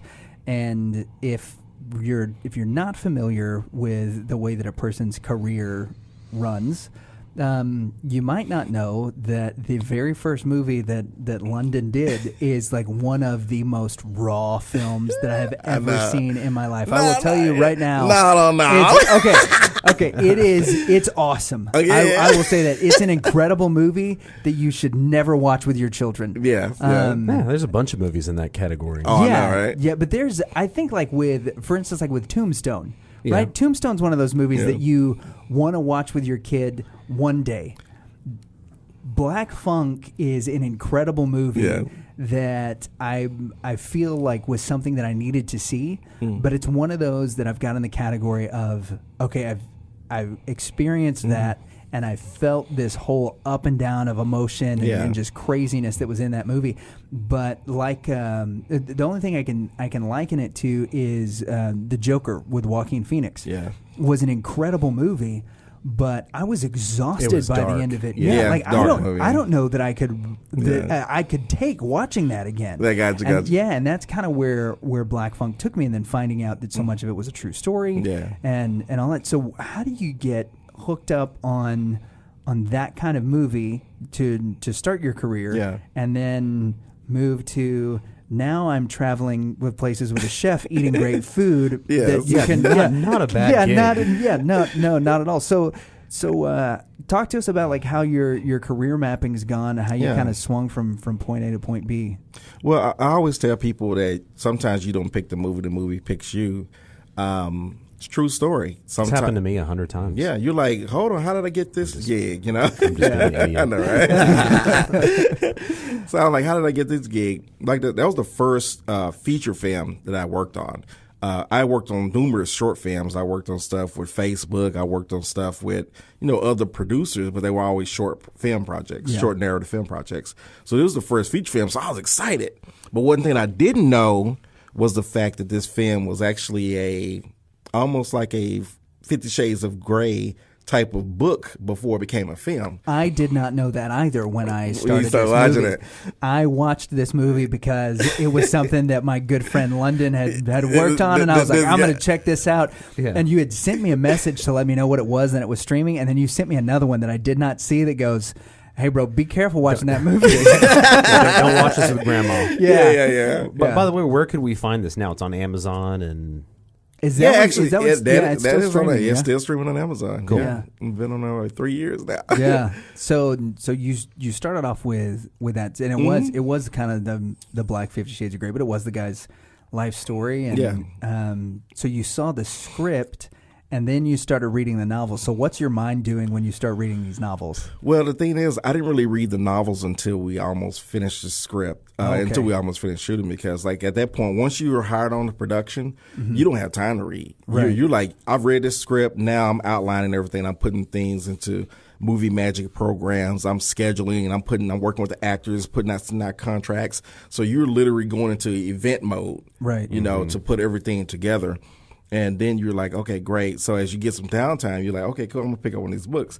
Me and the writer, we became friends, knowing his whole life story. He's actually from Grenada. Okay. So he's a citizen in the U.S., but just to know his story and everything that went on behind that was quite interesting. But then come to find out his books have sold millions of copies. That was like life-changing to me, because I'm like, man, how did he do this? And how did he turn these books? And now, I was a conduit to getting that book to film, to the silver screen. But like I said, any first project comes with your first problems, because I was learning. I was literally in the process of employing my business and event planning skills, but I was still learning as a filmmaker, because I didn't know all the terminology. I was like fresh out of film school. Right. They don't teach you everything in film school. They don't teach you really, really how to do it. And sometimes I always tell people that just because you go to a certain film school, you may have a teacher that worked on some projects from the 70s or 80s. Yeah. You know what I mean? They haven't worked on any projects in 2000. You know what I mean? Yeah, they haven't. Some that haven't worked with any digital format at all. There you go. And so you have a lot of teachers that really don't want to work with digital format or ever do it, but they kind of teach you what they've went through in theory. But to actually work a project is a total different ballgame. I have respect for everybody that I work with on set, but I also learned, the tough part about it is rescheduling, firing people, hiring people, those type of things. to where you have to make those tough decisions. And I had to make a lot of tough decisions on that project. But that project, I truly believe, I'm glad I had those experiences because I was able to cut my teeth on that project to not make the same mistakes. And some of the mistakes was pretty much, some of the mistakes was stopping and starting. Sometimes when you got a project, especially a feature film, you got to shoot straight through. If you don't shoot straight through, you'll lose those crew to other people. Especially when you have good crew, you can lose them to other productions because everybody's vying to hire those people at that time. And those people in New York, they're going to go to the highest bidder. Yeah. Period. Yeah. You may offer them $1,500 a day. Somebody else is offering them $1,600 a day. That $100 can make a difference between food and the fridge. That's the truth. Yeah. Mm-hmm. So how many, with COVID, have you guys lost a lot of crew because of that? Because a lot of the projects you've been working on have been put on hold. But yes. You said you've also been able to do some projects. So has there been like give and take? Are you losing more people, or are you able to help more people find opportunities to work? Well, a little bit of both. When COVID hit, everybody, of course, we were scared because we didn't know. Nobody knew what COVID really was. And then once, they start to realize, and once the CDC started offering these guidelines, as the film industry person, we were still waiting on the Producers Association, the PGA, to give us our guidelines, So once they gave us our guidelines, we were able to start moving forward and realize what we had to do is that we had to start scaling down. I was used to working on sets with 30 to 40 crew members, and sometimes even more than that, to work on a set with 15 crew members. Wow. But then you work on a set with 15 crew members, you're doubling your job. I was on sets where I was the line producer and the first AD, and that very rarely happens because you realize how much leeway you have to give to get stuff done. Yeah. I was just recently on a project in LA. I was the line producer, first AD, and the second AC, a second assistant camera. So you get to a point to where you're like, man, I'm stretched thin. So I think that's what's happening now with COVID, is a lot of people have to take on dual roles. Yeah. And those dual roles are kind of stressing people out right now. Yeah, no doubt. Yeah. I mean, do you see an end to this where where the movie industry just goes back to traditional roles, or are we going to see it evolve? Where I truly at this point, I think the movie industry is going to evolve. It's going to get to a point it's become the new norm until COVID is really put under control, or I hate to say this, our country truly locks down, and for that 2 or 3 week period to where they say it manifests or whatever. I truly think this is a new norm of just scaled down crews. And even actors, you have to be on sets. Then, their guidelines of that craft services has totally changed. You can't just feed people in a buffet line anymore. Yeah. You have to have to-go boxes prepped each individually. Everything is individually wrapped. It's a weird feeling to be on set like that. Yeah. So how do you do seconds? You just go get another box? You go get another box. It depends. If your name is below the third page on the credits, you don't do seconds. My box only had one sandwich in it. Yeah, you'd be lucky to get a box. Yeah. So speaking of that, there are some terms that I've seen in the credits of movies that I have no idea what they are. Okay. And I'm wondering if maybe you can help me with some of these terms. So what's a gaffer? A gaffer is someone that works with light. They're basically the one that's shaping the light on set and basically getting your lighting right. So like you said, in the studio right here, we have lighting, right? We do, yes. So, and our gaffer was terrible. The gaffer actually did a pretty good job. I can kind of tell by the shadows, not any key lights coming up, but, the gaffer is the person that's kind of working with the lighting to make sure that the director of photography is happy, because the director of photography is going to give you a certain look on how that film is supposed to look, and the gaffer is usually the person who's going to deliver that look for you. Okay. And I think gaffer also means father in Lord of the Rings. Lord of the Rings. Yeah. My old gaffer. Gaffer. This is different than Samwise Gamgee. When I think of gaffer, I think of gaff tape. Gaff tape. Yeah. And so I thought it was, for the longest time, and until just this moment, I thought it was the person that taped all the cords down. Yeah. And I was like, that is so cool that they give this guy his own spot in the credits. Yeah. I was incredibly wrong. The gaff taper. Yeah. Am I right? What's the best boy? I was about to ask that. Yeah, too. because I think that's the one that in the credits when I see that I'm like the best boy, and then there's there's several best. I'm boys. a great boy, but I'm not the best. The best boy. It's funny that you say that because, like I said, I've worked on some big sets, and sometimes people take on multiple roles. Right. So have you ever gotten to be the? I've never gotten to be the best boy. Yeah, I think that's a weird thing to say to somebody. Have you ever gotten to be the best boy? Yeah. Like it sounds like something you'd say to your dog, not something that you'd say, "Oh, who's the best boy?" Yeah. Do you get a treat too?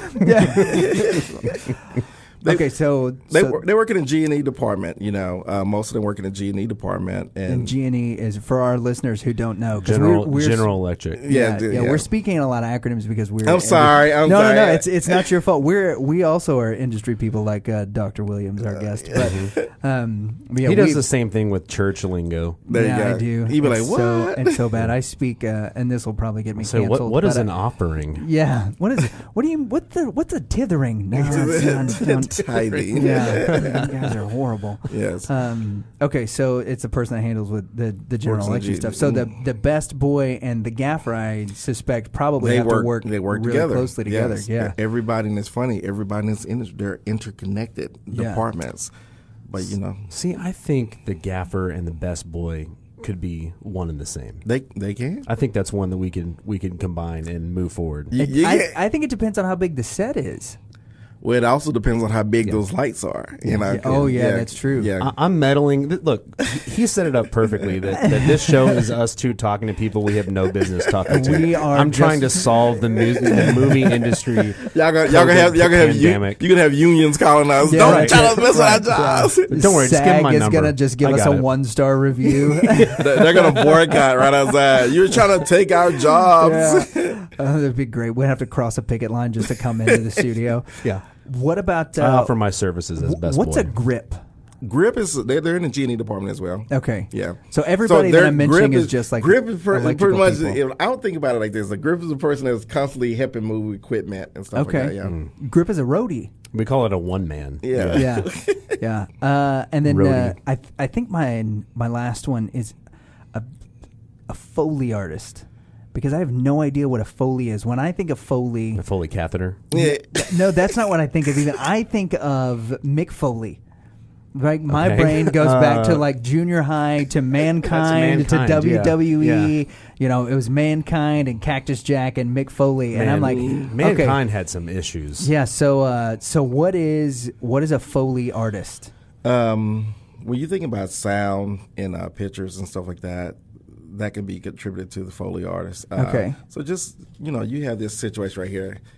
Break my leg. Just stuff like that. There's so many different things you can do to like deliver that. In Fight Club, when I've Brad watched Pitt. Fight Club. That's okay. In another movie where someone throws a punch, there's some guy in a studio banging two pieces of chicken thighs together. There you go. To get that slap. Yeah.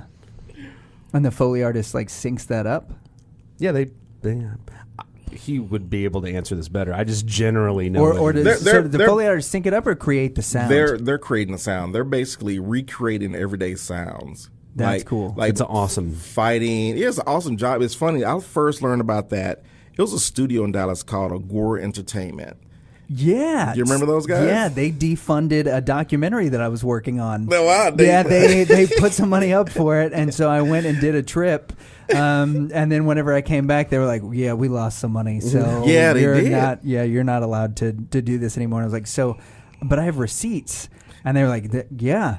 That's awesome. You just put those in your pocket and turn around and walk out. And I was like, and then you can write it off at the end of the year. Yeah, write it off at the end of the year. Hey, I took a trip to L.A. because I was supposed to get to do a thing, and they were like, and it was a loss. Sorry. Yeah, I think their attorney passed away. That's what happened. Yeah, and he was like collapsed. It all fell apart. But I do remember that. But I learned about that by that company because when they first built over in Dallas, and I walked in there, they said, "This is our Foley studio," and I was like, "What?" It's just a room just like this. Right. They had all just one weird guy in there. Yeah, he was in there, and he was sitting in the corner like this. I'm the Foley artist. He has slinkies and then the director puts him back at his kennel, and then there you go. Don't go in there. Yeah, don't. Yeah, but that's what they had. They had a room with all type of soft. It was like soft stuff, hard stuff, and they can recreate noises. That was it. That's crazy. Mm-hmm. I watched a Star Wars. That's probably the one that I think of the most, is the Foley artist. I think there was even a documentary about. There definitely was. With all the springs I that they used. There was used a Star Wars documentary that was on Foley. Yeah. But to make the laser sounds, like they invented a lot of that. Yeah. Yeah, and they were for some of the doors and stuff. They like took the top of the toilet thing and just like scraped it across. That was how they did it, because the sound of the porcelain scraping, and then the laser sounds were like them banging on a guy wire for a telephone pole, stuff like that. So that's a Foley artist. And T-Rex for Jurassic Park, they combined a lion and an elephant, and like there's like 3 or 4 animals that they created this. They took a bunch of terrifying animals and made it one terrifying animal. Terrifying. Yeah, I remember that. I remember that. Yeah. So is that in you? We were talking earlier. You said you were really digging the new Jurassic World animated series. Are they using that same sound? Yes, they are. That's awesome. And it's funny because that new series, they're like exploring other dinosaurs that didn't exist. Oh, really? So they're like making up creatures. It's hilarious. That's wild. So I'm saying it'll be a good episode to watch, or a good series to watch. I think that would be something you and Kale might get into. My son has already started watching it. So you know? Oh, your son is watching it. So he's seen the actual dinosaur eat somebody. Then did you know that? Probably. He is 11. Awesome. He is 11. Yeah. I think it's animated. It's animated, yeah. Right. Yeah. Okay. So yeah, he's seen it, but he's seen the other Jurassic Park movies with me. So yeah, it's good. Yeah, well. It's pretty mild comparatively. I'm assuming. Comparatively, they didn't go like hardcore with the animation they on did. Netflix. I mean, they might. But it was on Netflix Kids. It was because he's got his own little subsection. He does at my house too, which I just found out. I got logged out of Netflix for some reason and logged back in, like, and it's like, do you want to be Kale the Bomb? I was like, honey, and she goes, oh, I let him make his own Netflix thing whenever he's over there. Then I was like, unbelievable. That's cool. He gets that poor kid gets nothing. Every place he goes, everybody's like so excited that he exists. Got it. Okay, I want to talk to you about so many things, but so Outgrown. So we talked about Black Funk, which was this raw movie. You had Natural Hair, which we talked about, or Natural Hair the movie. We didn't talk about it. We mentioned it. We mentioned it. Outgrown is this movie that's about kids. Can you give it, like, what's the quick synopsis for Outgrown? The quick synopsis versus me reading it offline. No. Yeah, I can go to IMDb and just tell you. Yeah. Let's hear about it from the creator. Yes. Good idea. Outgrown is basically about 2 kids. They were actually trying to sneak into a concert, so they was doing it by any means necessary. I always tell people it's kind of like a planes, trains, and automobiles for kids, you know. It's awesome. They took a helicopter, a limo ride, always to sneak it on a city bus to try to get to this concert. All to get, and I'm going to hold that so people can go watch it. Yeah, go check it out. At the end, go check it out. Yeah. It's on, right now, it's streaming on Up, Faith and Family Television. So we signed a deal with them. And yeah, that's it. Okay, so you won some awards with this movie, and did you go to film festivals for this? Yes, we put this one in a lot of film festivals, and that's actually how we got our film deal. Okay. Because it was in a lot of film festivals, and Sam, the director of photography and one of the producers, he actually met someone from Up Faith and Family at one of the festivals, and she was like, hey, give me a call, that type of thing happened. And it was kind of like a referral through a friend, and we sent it to them, and they loved it. How does the film festival circuit work? Because I'm completely fascinated by this, because we've been to plenty of music festivals and played in music festivals, and they are you have a traveling act, and everybody hops in their buses, and you go to the next city, and that's how a music festival works. Film festivals seem like they're completely different. No, it's totally different. Film festivals, you submit your film online, and if they like it, if they screen it, they send it online through screeners, and they screen it. If they like your film, they would actually invite you to come, and then you don't know if you're going to win an award or not, but you are actually invited to come to the festival. They give you credentials and stuff. That's you basically awesome. just sit in the audience with everybody else and watch your film. So we watch your film thousands of times, Right. And at that point, you're announced at the end whether or not you won. You're in different categories and stuff like that. and you may or may not win. And then sometimes you get beat out by films and you be like, man, we should have won. and I laugh about it because I'm like, I now know what like artists feel like at the Grammys, you know, right. we should have won. Yeah, when Kanye got up and stopped the show. Yeah, exactly. No, the Outgrown was the best video ever. I'm going to let you finish. Yeah. So yeah, it was several times we wanted to do that. Did you have people that you were like trading back and forth with? Were you like you won at one festival and then they won at the next one in similar categories, or? No, it wasn't like that. It was more like you kind of respect the films that won, because some of the films that won the categories, I'm sitting like, oh man, we should have did that. Right. You're thinking about different things, and you know why they won because, and some things, I hate to say this, some things are politically motivated at the time. Yeah. I know one film had won. It was during the time when they were like, well, it's kind of still going on, about deporting people, you know. So it was a film about deportations and how the families that got deported were feeling when they had to go back to countries that they were never raised in. Right. So that film won. You know, we was like, I understand. It was political, you know. But I was bad, but I was like, it's a good movie. But, but I was like, that was political. Yeah. You know, so, that's tough. Subjectivity plays a huge role in anything. So you mentioned that there at the film festivals there are different platforms. What was the one you mentioned that it was the Family Faith? Up TV. Up TV. Yes. So at these film festivals, you're also hoping to get distribution. Yes. Okay. Because you already have funding through whatever channel. Yes. But you still need to put it out there somehow. There you go. You have to put it out there. So there's so many different ways you can do get distribution now. You can get distribution through network television. They will usually approach you, or if they see the film or if somebody submitted it. They usually want to do a licensing deal with you, or they'll buy it outright. If they feel like it's something that they can take and make a series out of, they will actually buy it outright from you. They don't want to deal with you again, right? Because they have their own writing team. At that point, you just basically took a little small check and let them. It's like the FBI coming in town and taking the case away from there you go. sheriff. From the local Thanks, cops. we got it. That's exactly how it Good feels. So yeah, it's a similar situation, you know. So that could definitely happen. But you can also self-distribute as well. So there's so many different ways you can self-distribute. I'll tell everybody else, YouTube is there. So a lot of films like Issa Rae, you know, she started as a awkward black girl, or the misadventures of an awkward black girl, something like that. And now she has her own TV show, you know, on the network, on the HBO, whatever network is on now. So that can happen as well. You can start on YouTube and get enough viewers and likes, and you can monetize YouTube as well.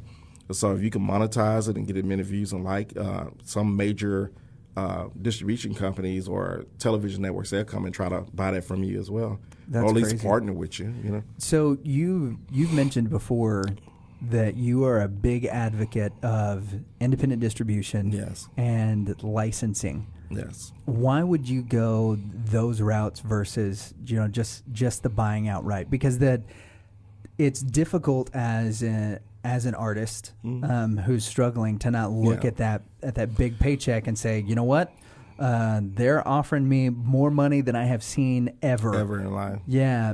Why would I say, you know what? No, I'm going to take less money for this. There you go. It really depends on where you're at financially. Yeah. You know, I would say sometimes I'm in a good situation to where I didn't have to sell out. You know. Right.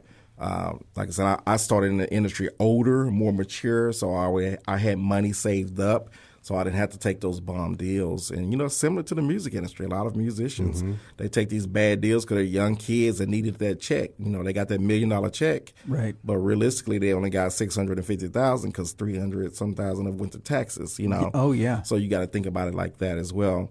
I'm just in a fortunate position to where I don't have to take those buyout checks. And I always think about, when I'm doing productions, I think of building catalog. Okay. So when you have a catalog, you got to think about, as a publishing company, if you have a catalog of films, 10 to 20 films, you can always leverage those later in the future, because everybody wants content. You know, at the end of the day, it's all about content. Yeah. What can we do with the content? So once you finish on one platform, you can repackage it and put it on another platform. Now you have Quibi. You have these 10-minute movies. Oh yeah, so Quibi's killing it too. They're bringing back all of my favorite shows. Like Think about Reno it. 911, I think, is one. Exactly. Right. So you think about it, you have an hour-long show, and Quibi only does like these 10-minute shows. You have like 10 episodes out of, or you have like 6 episodes out of that hour, so you can cut it up in 10 minutes. So you got 6 episodes right there. That's wild. So many different ways you can do it now. So yeah, I think a lot whenever you look, especially like at the licensing stuff or whatever, like Seinfeld. Seinfeld held out for so long before they signed with anybody for their licensing for it, and then they got a huge check from Hulu, and then like a year later they were like, oh yeah, also so Hulu got their year exclusive. Now you can also get us on Amazon Prime because Amazon Prime paid us a lot of money to do that. There you go. That's the same thing with AC/DC. AC/DC was famous for being the only giant band that was not on iTunes. Yes. And whenever they got onto iTunes, which would have been probably like around 2010, 2011, iTunes was forced to buy the licenses for their entire catalog because so many people wanted it that those guys made a huge payday, enough to where the drummer decided to hire a hitman to kill his wife and then ended up. Did you not hear about that? Oh man, that's one of the crazy. Oh yeah. So Malcolm Young, the famous drummer. Yeah. So Malcolm Young, the brother of Angus, he's having some memory issues and ends up having a stroke. And during this, the drummer and his wife are having some problems, and so I guess he just looked too hard at their song lyrics and decided to get a dirty deed done dirt cheap and then hire somebody to kill his wife. And the Australian government was like, you actually hired an undercover agent to kill your wife. Wow. And now we have to arrest and imprison a national treasure. Tiger King style. Yeah, no joke, right? So that's totally crazy. Yeah. All right, so you've got these cool films. You've got a couple of shorts that you've done that we're assuming, and I know there's some of the stuff you can't talk about, that we're assuming are going to get picked up and turned into some series because they've got some really dynamic characters in them. I think of the ones that I've watched, I love Varnell, and I'll mention that one because it's the one that's easiest for our listeners, our viewers to access because it's on YouTube. Yes. So you just spell it Varnel, and it's about 15 minutes long. Yes. But it's a story about a guy and his friends. And the dialogue is great, the acting is phenomenal, but it sucks you in because it feels so authentic. Yeah, it's very authentic. So Varnell, the best way to get it is go to YouTube, but Varnell corporate America is a joke. Yeah. You'll be able to find it quicker. Yes, it's a very authentic film because it's based on a true story, events that are actually happening and events that has happened. A lot of those actors in it actually took that leap of faith and quit their jobs and now acting full time, as you can see. And he's a great actor, by the way. And then one of the guys in it, he's a real sports agent. So the whole story is kind of true to script. Just having fun with it or whatever. That's awesome. And it's been one that I've watched with a few people now, and they all really dig it because the conversations that the guys have in that short are the same ones that we have with our buddies. Yes. That's like, oh, no, I did this. And you're like, well, that's dumb. And then the next guy's coming in and is like, no, you got to chase your dream. And he's like, no, I just told him it was dumb. Why are you encouraging him to be dumb? Yeah. So that it just it just felt like you were getting to watch other people hang out, which. That's right. Yeah. Which was really cool. But before we let you go, I really want to get into the stuff with Chef Eddie G. Me too. So how did you and Eddie G get together? How did you guys come up with this bizarre idea? Because if you haven't seen the show, it's on Amazon Prime. You can stream it there. I'd encourage you. It's a fun show to watch with your family, and it's sort of and I don't want to pigeonhole it, but it fits into this weird void that was sort of left by Anthony Bourdain, who did this magnificent thing. But towards the end of his show, it was really about all the places that he went to go visit.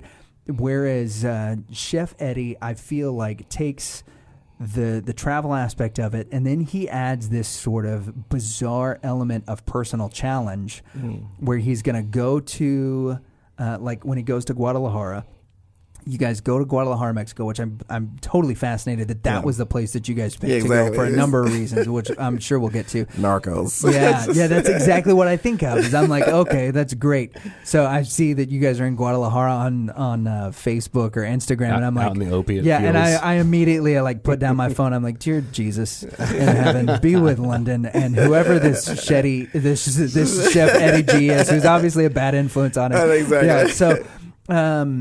But he goes to these places, they highlight the culture, they highlight the local markets, and then he takes on this weird personal challenge of, I am going to take all of your ingredients and cook for you an authentic meal in my style and then give it to the locals to see whether or not they're like, no, this is terrible, or whether they like it, which seems like a really unnecessary way to put yourself out there. Yeah, that's like a vulnerability that I don't need in my life. I know. So like whenever I, hey, French people, I'm going to improve upon your words here real quickly. Yeah. So that just seems like a complete, just bizarre concept, but it's really cool. So how did you guys come up with it? How did you guys get together? Yeah, we actually, he's probably one of my second projects out of film school. Okay, yeah. Actually, so you just had success right off the bat. Right off the bat. What a jerk. I was like, I'm doing it. Do you want to executive produce our show? Yes, I got you covered. We're on a roll. Let's do it. Yeah. Actually, I met him through a mutual friend. A mutual friend told me, hey, you need to check out Chef Eddie G's kitchen. He's a chef. He did some stuff with the Food Network. You really need to take a look at what he's doing. I was like, okay, cool. So I went to the kitchen, went to his restaurant, ate the food. The food was amazing. And I was like, man, this is a pretty cool guy. And I walked in. The place was like built to film in. And I asked him, I said, hey, do you mind me filming something here? He was like, what do you want to do? I actually filmed the scene of Black Funk at Chef Eddie G's kitchen. Shut up. That's awesome. And it was funny. He said, yeah, you can film in my kitchen, but if you want to feed them today, you got to buy my food here. There you go. It was a win-win for both of us. So we filmed that scene. He actually made a cameo appearance in Black Funk that he said his mother would probably never be to see. So, you can show her the clip. Yeah, I was in a movie. I can show her the clip, you know. So at that point, he was telling me about some other stuff. We started spitballing ideas, and I noticed that he was like working on this thing. It was called 21st Century Locavore or something like that. Okay. And I told him, we kept going back and forth, and I was like, you know what? Why don't you just call it Chef Eddie G Locavore? Yeah, there you go. We just went back and forth with it. It's who you are, Yeah. Cooking, and we just kind of hit it from there and started with just me, him, and the camera. Traveling the world, which is awesome. And as you can see, the episodes will get better because the crew got bigger. Yeah, we were talking about that a little bit beforehand. Is that it was a new experience for everybody? Oh, yeah. You had come from heavily scripted, feature film, short television background to now a more freeform documentary unscripted, style. yes. Like if something happens, you keep the camera rolling and roll with it instead of you don't stop. It's so funny that you say that because there's a lot of stuff that hits the editing floor that I wish would show. Yeah. Stuff that you never even think about, things that happen in the background, those type of things.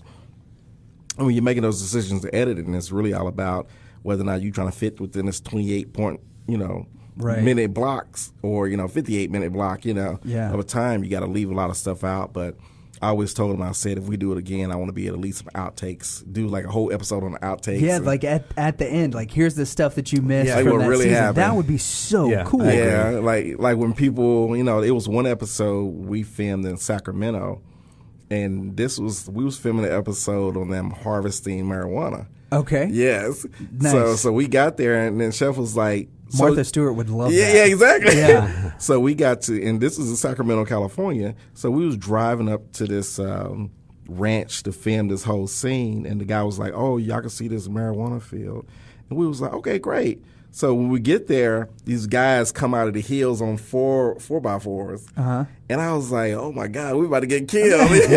they had on these masks before COVID was cool. Oh dang! Yeah, so unfortunately, that's an episode that probably would never air. Sure. But there's certain things that we just won't do as well. But sometimes with filming, we get invited to do stuff, and we're like, okay, what is that? Well, that'd be cool to film.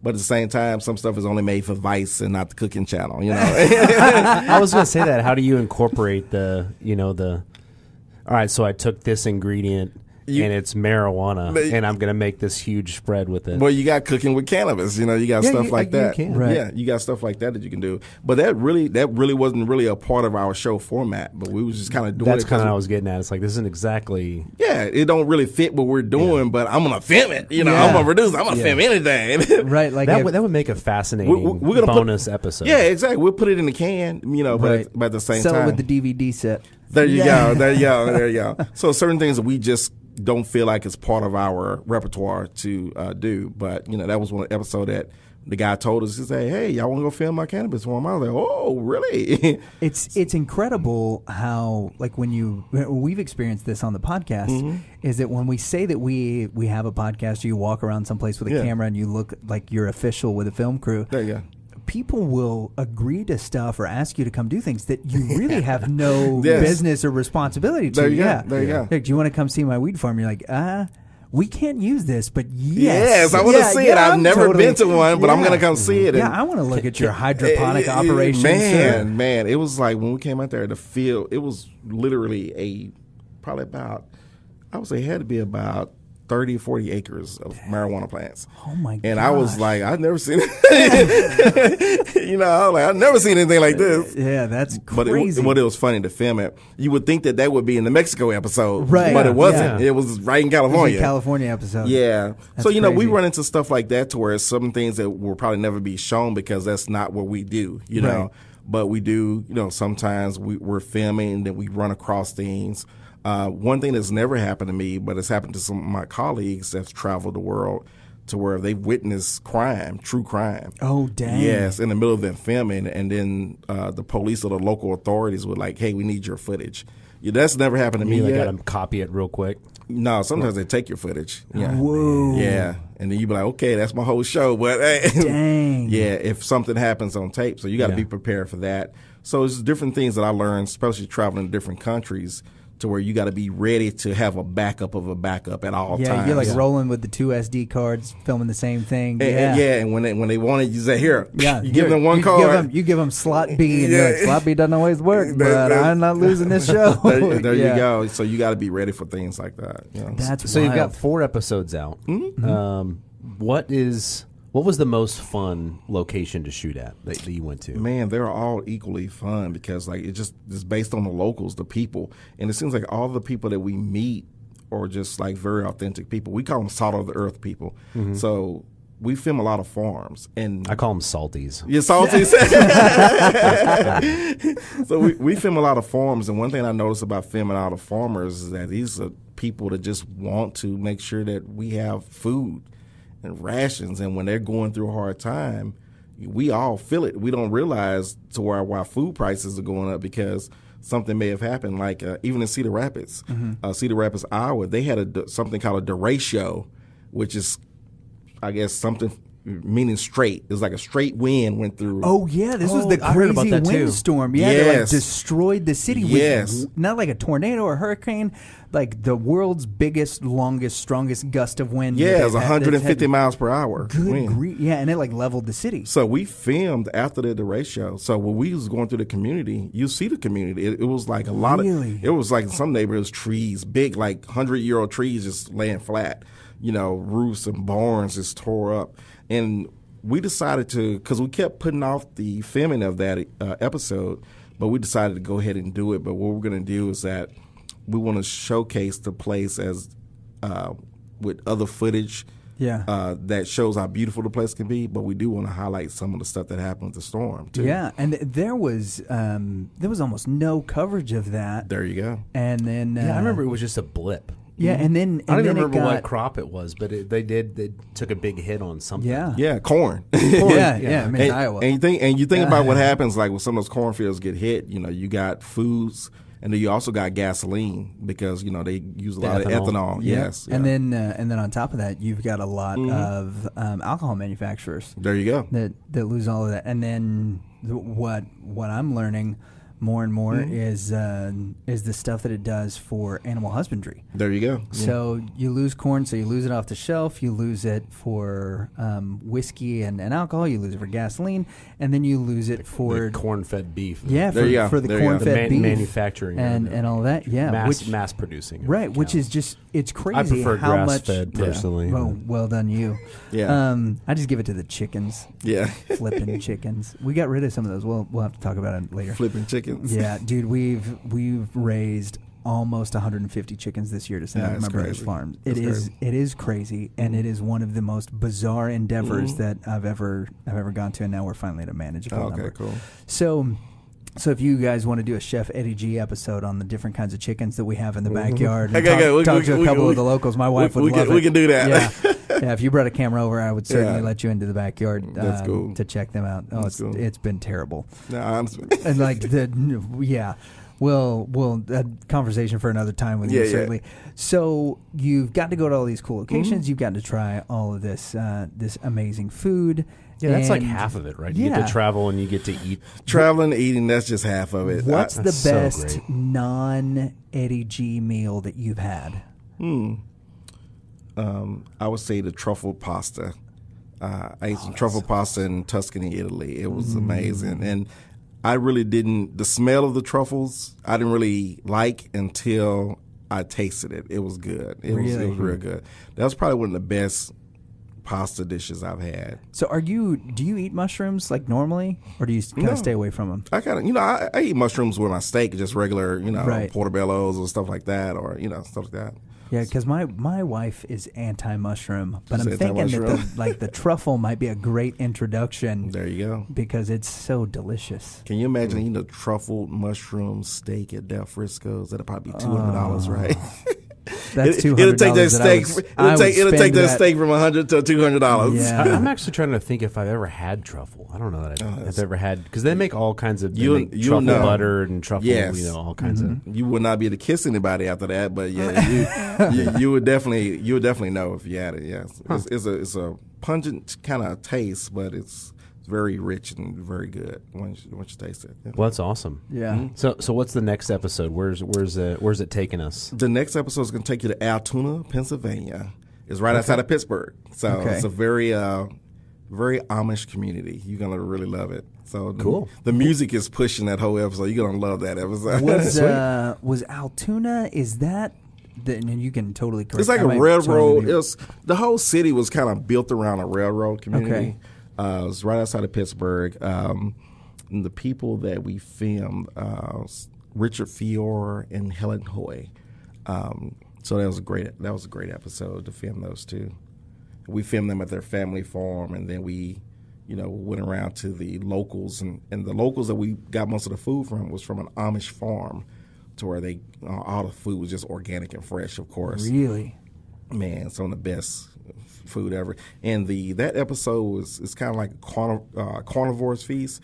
So we ate a lot of sounds so good. It really does sound amazing. We ate a lot of. We're both dieting. This is This is torture. So we ate a lot of elk, stuff like that. Oh, we can have elk. Oh yeah, because that's a lean. That's a lean. It was very meat. very lean. Yes. Yeah. Well, I'm doing keto, so I'm gonna have to add some butter on top of it. Yeah. Add some truffle butter on top of your elk. There you go. Yeah. Man, that's wild. So you've how many more episodes do you have in the first season of this? We have about 6 more episodes. Okay, so we've got each season is going to be 10. Yeah. 10. And then one for the bonus. There you go. If we can convince we will personally, we will write letters to Amazon. Okay, I will pen an email to Jeff Bezos. Gotcha. Yeah. To see if we could get that to happen. Okay, so the first episode was in Guadalajara, which you said you filmed you were the only camera person. And you were just using a regular microphone. Which is just crazy to think that now it's turned into. Like what kind of microphone? Just the stock one on the phone? It was on top of the camera. I shoot with a Canon C200. Okay. It's a cinema camera. But at that point, the only microphone that I had at that time was like a Shure mic that went on the top of the camera. It was like saying it works good up close. Yeah, it would work great in a But room. once they start stepping away, I'm like, okay, this looks good, but maybe I should put, you hear wind noise. Right. But my thing is this, I always tell people, like, start where you at. Whatever you have, just do it. Because at the end of the day, you have certain people that are going to like your programming, certain people are going to keep tuning in because they want to see what the next episode is going to be. I'd never seen, and like, I'd seen the agave farms and stuff, right? And you see the agave plant. You guys like start hacking at one of them and go through the whole process. I'm like, that's man, it's crazy. Yeah, I don't care about the wind noise. This looks awesome. Now you understand why that stuff is so expensive, because these people are doing stuff by hand. They're hand and they have crafted. to age. I don't remember the farmer had said that like if it gets 7 years. too much rain and then too little, that it doesn't mature in time. It ruins. I get it. Yeah, it ruins. And then it's related to the pineapple. Yeah. I get so much useless information. And there's different kinds. The green agave they made into that drink. Mezcal, I think something like that. Yeah, something like maybe that. It's the blue one. The blue one he extracted and they had a drink. I don't remember what it was called, but it was a white looking drink. Pulque. There you go. Oh my God, that was nice. So I've never liked like horchata or I haven't tried pulque, but I've never liked any of those drinks. My friends keep trying to get me to try it. But now horchata is a sweet milky type of sweet, drink. Gross. Yeah. Yes, but that pulque, oh my God, I drank that. It was like real thick. It was a very thick, bitter beer taste. It was, oh my God, I don't know how I chugged that down. You're giving it such a flattering description right now. But you should try it. Yeah, I think not after this. No. Yeah, I'm down to try a lot of stuff, but you talked me out of that one. But when you see them how they make it, you be like, I can't believe people drink this. You know, but it's funny because different cultures do things different. Yeah, that's absolutely just like us slaughtering a pig. That's true. Yep. I got a picture of it. So we did get a sneak preview at some of the stuff that's happening in some upcoming episodes, which looks absolutely incredible. And you guys you're on, because of COVID, you guys are on a weird release schedule. So it was going to be once a week, and then it was like once every 2 weeks. Now it's almost once a month. So we do have something coming out probably in the next 3 weeks. Okay. We will have something coming out because, we have to get some stuff re-edited. So working on that. Yeah, well that'll be awesome. I am really looking forward to it, man. I can't thank you enough for devoting time to this whole program, and thank you for lending legitimacy to what we're doing here for a few minutes. Pays the bills. Yeah, it was a blast. So remember, Up Faith and Family Television is where Outgrown is, and then Amazon Prime for Chef Eddie G. Local War. Yeah. And then, is there a place where we can watch Natural Hair, the movie? Amazon Prime. Okay, that's on Amazon Prime? Yes. Okay, cool. So check that out because it's continuing to build up on the stream, and there's some cool stuff going on there. And finally, so what's next? What's next for Dr. London Williams, back to music producer? I know, right? No, actually, what's next is that we're continuing the Chef Eddie G. Local Vor brand. Okay. We're continuing that. Eventually, you guys have some products coming out for that, yeah, right? we have products. We have our own coffee coming out. Oh. Yeah. We named it Chef Eddie G's Kitchen. So nice. The Chef Eddie G's Kitchen is going to be most of the products that come out of that. So we have our own coffee. It's getting ready to go online pretty soon. It's going to be on Amazon as well. Nice. We're going to be selling our own knives, cutting boards, stuff like that. We need to get you in touch with one of the knife makers that we're about to interview, who's like a world-renowned. Oh yeah. Maybe they could make our historic weapons recreation specialist. Oh wow! Yeah, the dude's bad to the bone. Now, where did y'all meet him at? He's on the History Channel. Okay. Yeah, his name is David Baker, and he's from Forged in Fire. Yeah, he's got just the world's most magnificent mustache. But you know what? I don't know if this is the same person, but I think I know what you're talking about because I've seen this one episode. It's called Southern Survival. I know what you're talking about. And these guys make knives on there. Awesome. Yeah. They make knives on there. Or one guy did. David Baker. I'm gonna pull him up. Yeah, and they've got that one guy that he found him on Craigslist, and he's the coolest guy. Yeah. Yeah, they have Battle Box. Is that what it's called? Battle Box. Yeah, that's the product line that they have. Where each episode they essentially they they want the best thing at breaking a window. There you go. There you go. If you're in need of breaking a window, you can get this product, and they test them all, and it's pretty cool. I can't wait to see that. That sounds interesting. Yeah. Yeah, well, we'll have to, whenever I got to shoot him another email this week, whenever I shoot him an email, be like, oh, also, if you come on our show, we might hook you up with a chef that wants you to make some awesome knives. If he can make some great Dude, his stuff is incredible. Yeah. All right. Well, sweet. Well, I think we just solved the world's problems. Knives. Yeah. I alone solved the coronavirus production film industry issues. It's done. That's right. We got that. Good. And you got some new knives coming your way. All right. Well, is there a place where our listeners can go and check your stuff out other than the streaming services? Because I know you have a production company where we can keep up with what you're doing. Or if we have some people that are looking to get into production or that need somebody to help them produce, we know that you've offered those services, that you're an educator and a mentor as well, and do some life coaching. So how can we get in touch with you? Where do we go for that? Well, I would say 3 ways. Instagram is always a great place to get me. I'm public on Instagram, so it's Dr. Williams ABE. So you can find me at Dr. Williams ABE on Instagram, and also LondonWilliams.com. And then for the TV shows, ChefEddieG.tv, and then NaturalHairTheMovie.com. Just everything pretty much what the title is, you can find it on there. All right, rock and roll. Yeah. Well, beautiful. Well, yeah, thanks for coming on. Yeah, man. Thanks for having me. It was great meeting you. Same here. Yeah. I hope to have a friendship with you that rivals Lucas's one Yeah, day. we will. Yeah, good luck. Good luck. Right? Well, all right, guys. I don't play bass like you do. No, you're a guitarist. Which is they're totally different. Maybe animals. we should start a group. Oh, dude. Yeah, I got some ideas. Let's talk. Okay, yeah, we'll talk about that off air. All right. Man, it was awesome to get to have London on. Really appreciate it. Thanks again, Dr. Williams, for coming on. And as future projects are coming out, we are going to hope to get to keep up with his career and some of the stuff that's happening. I want the exclusive. And there's a potential interview for us and the good chef, which I think would be really cool, as well as to get to talk to some of the other people that are in the development process and some of the stuff that London's doing. I think would be neat for us to get to do in the future. And the guy, he was fun to talk to. Yeah. Yeah, and I had met him before. Right. So I came in, having done a little bit of research and watched some of his show. And, and I was ready to talk to him, but I didn't really talk to him a whole lot about his show. I mean, I guess I did, but yeah, he's just one of those guys that you just...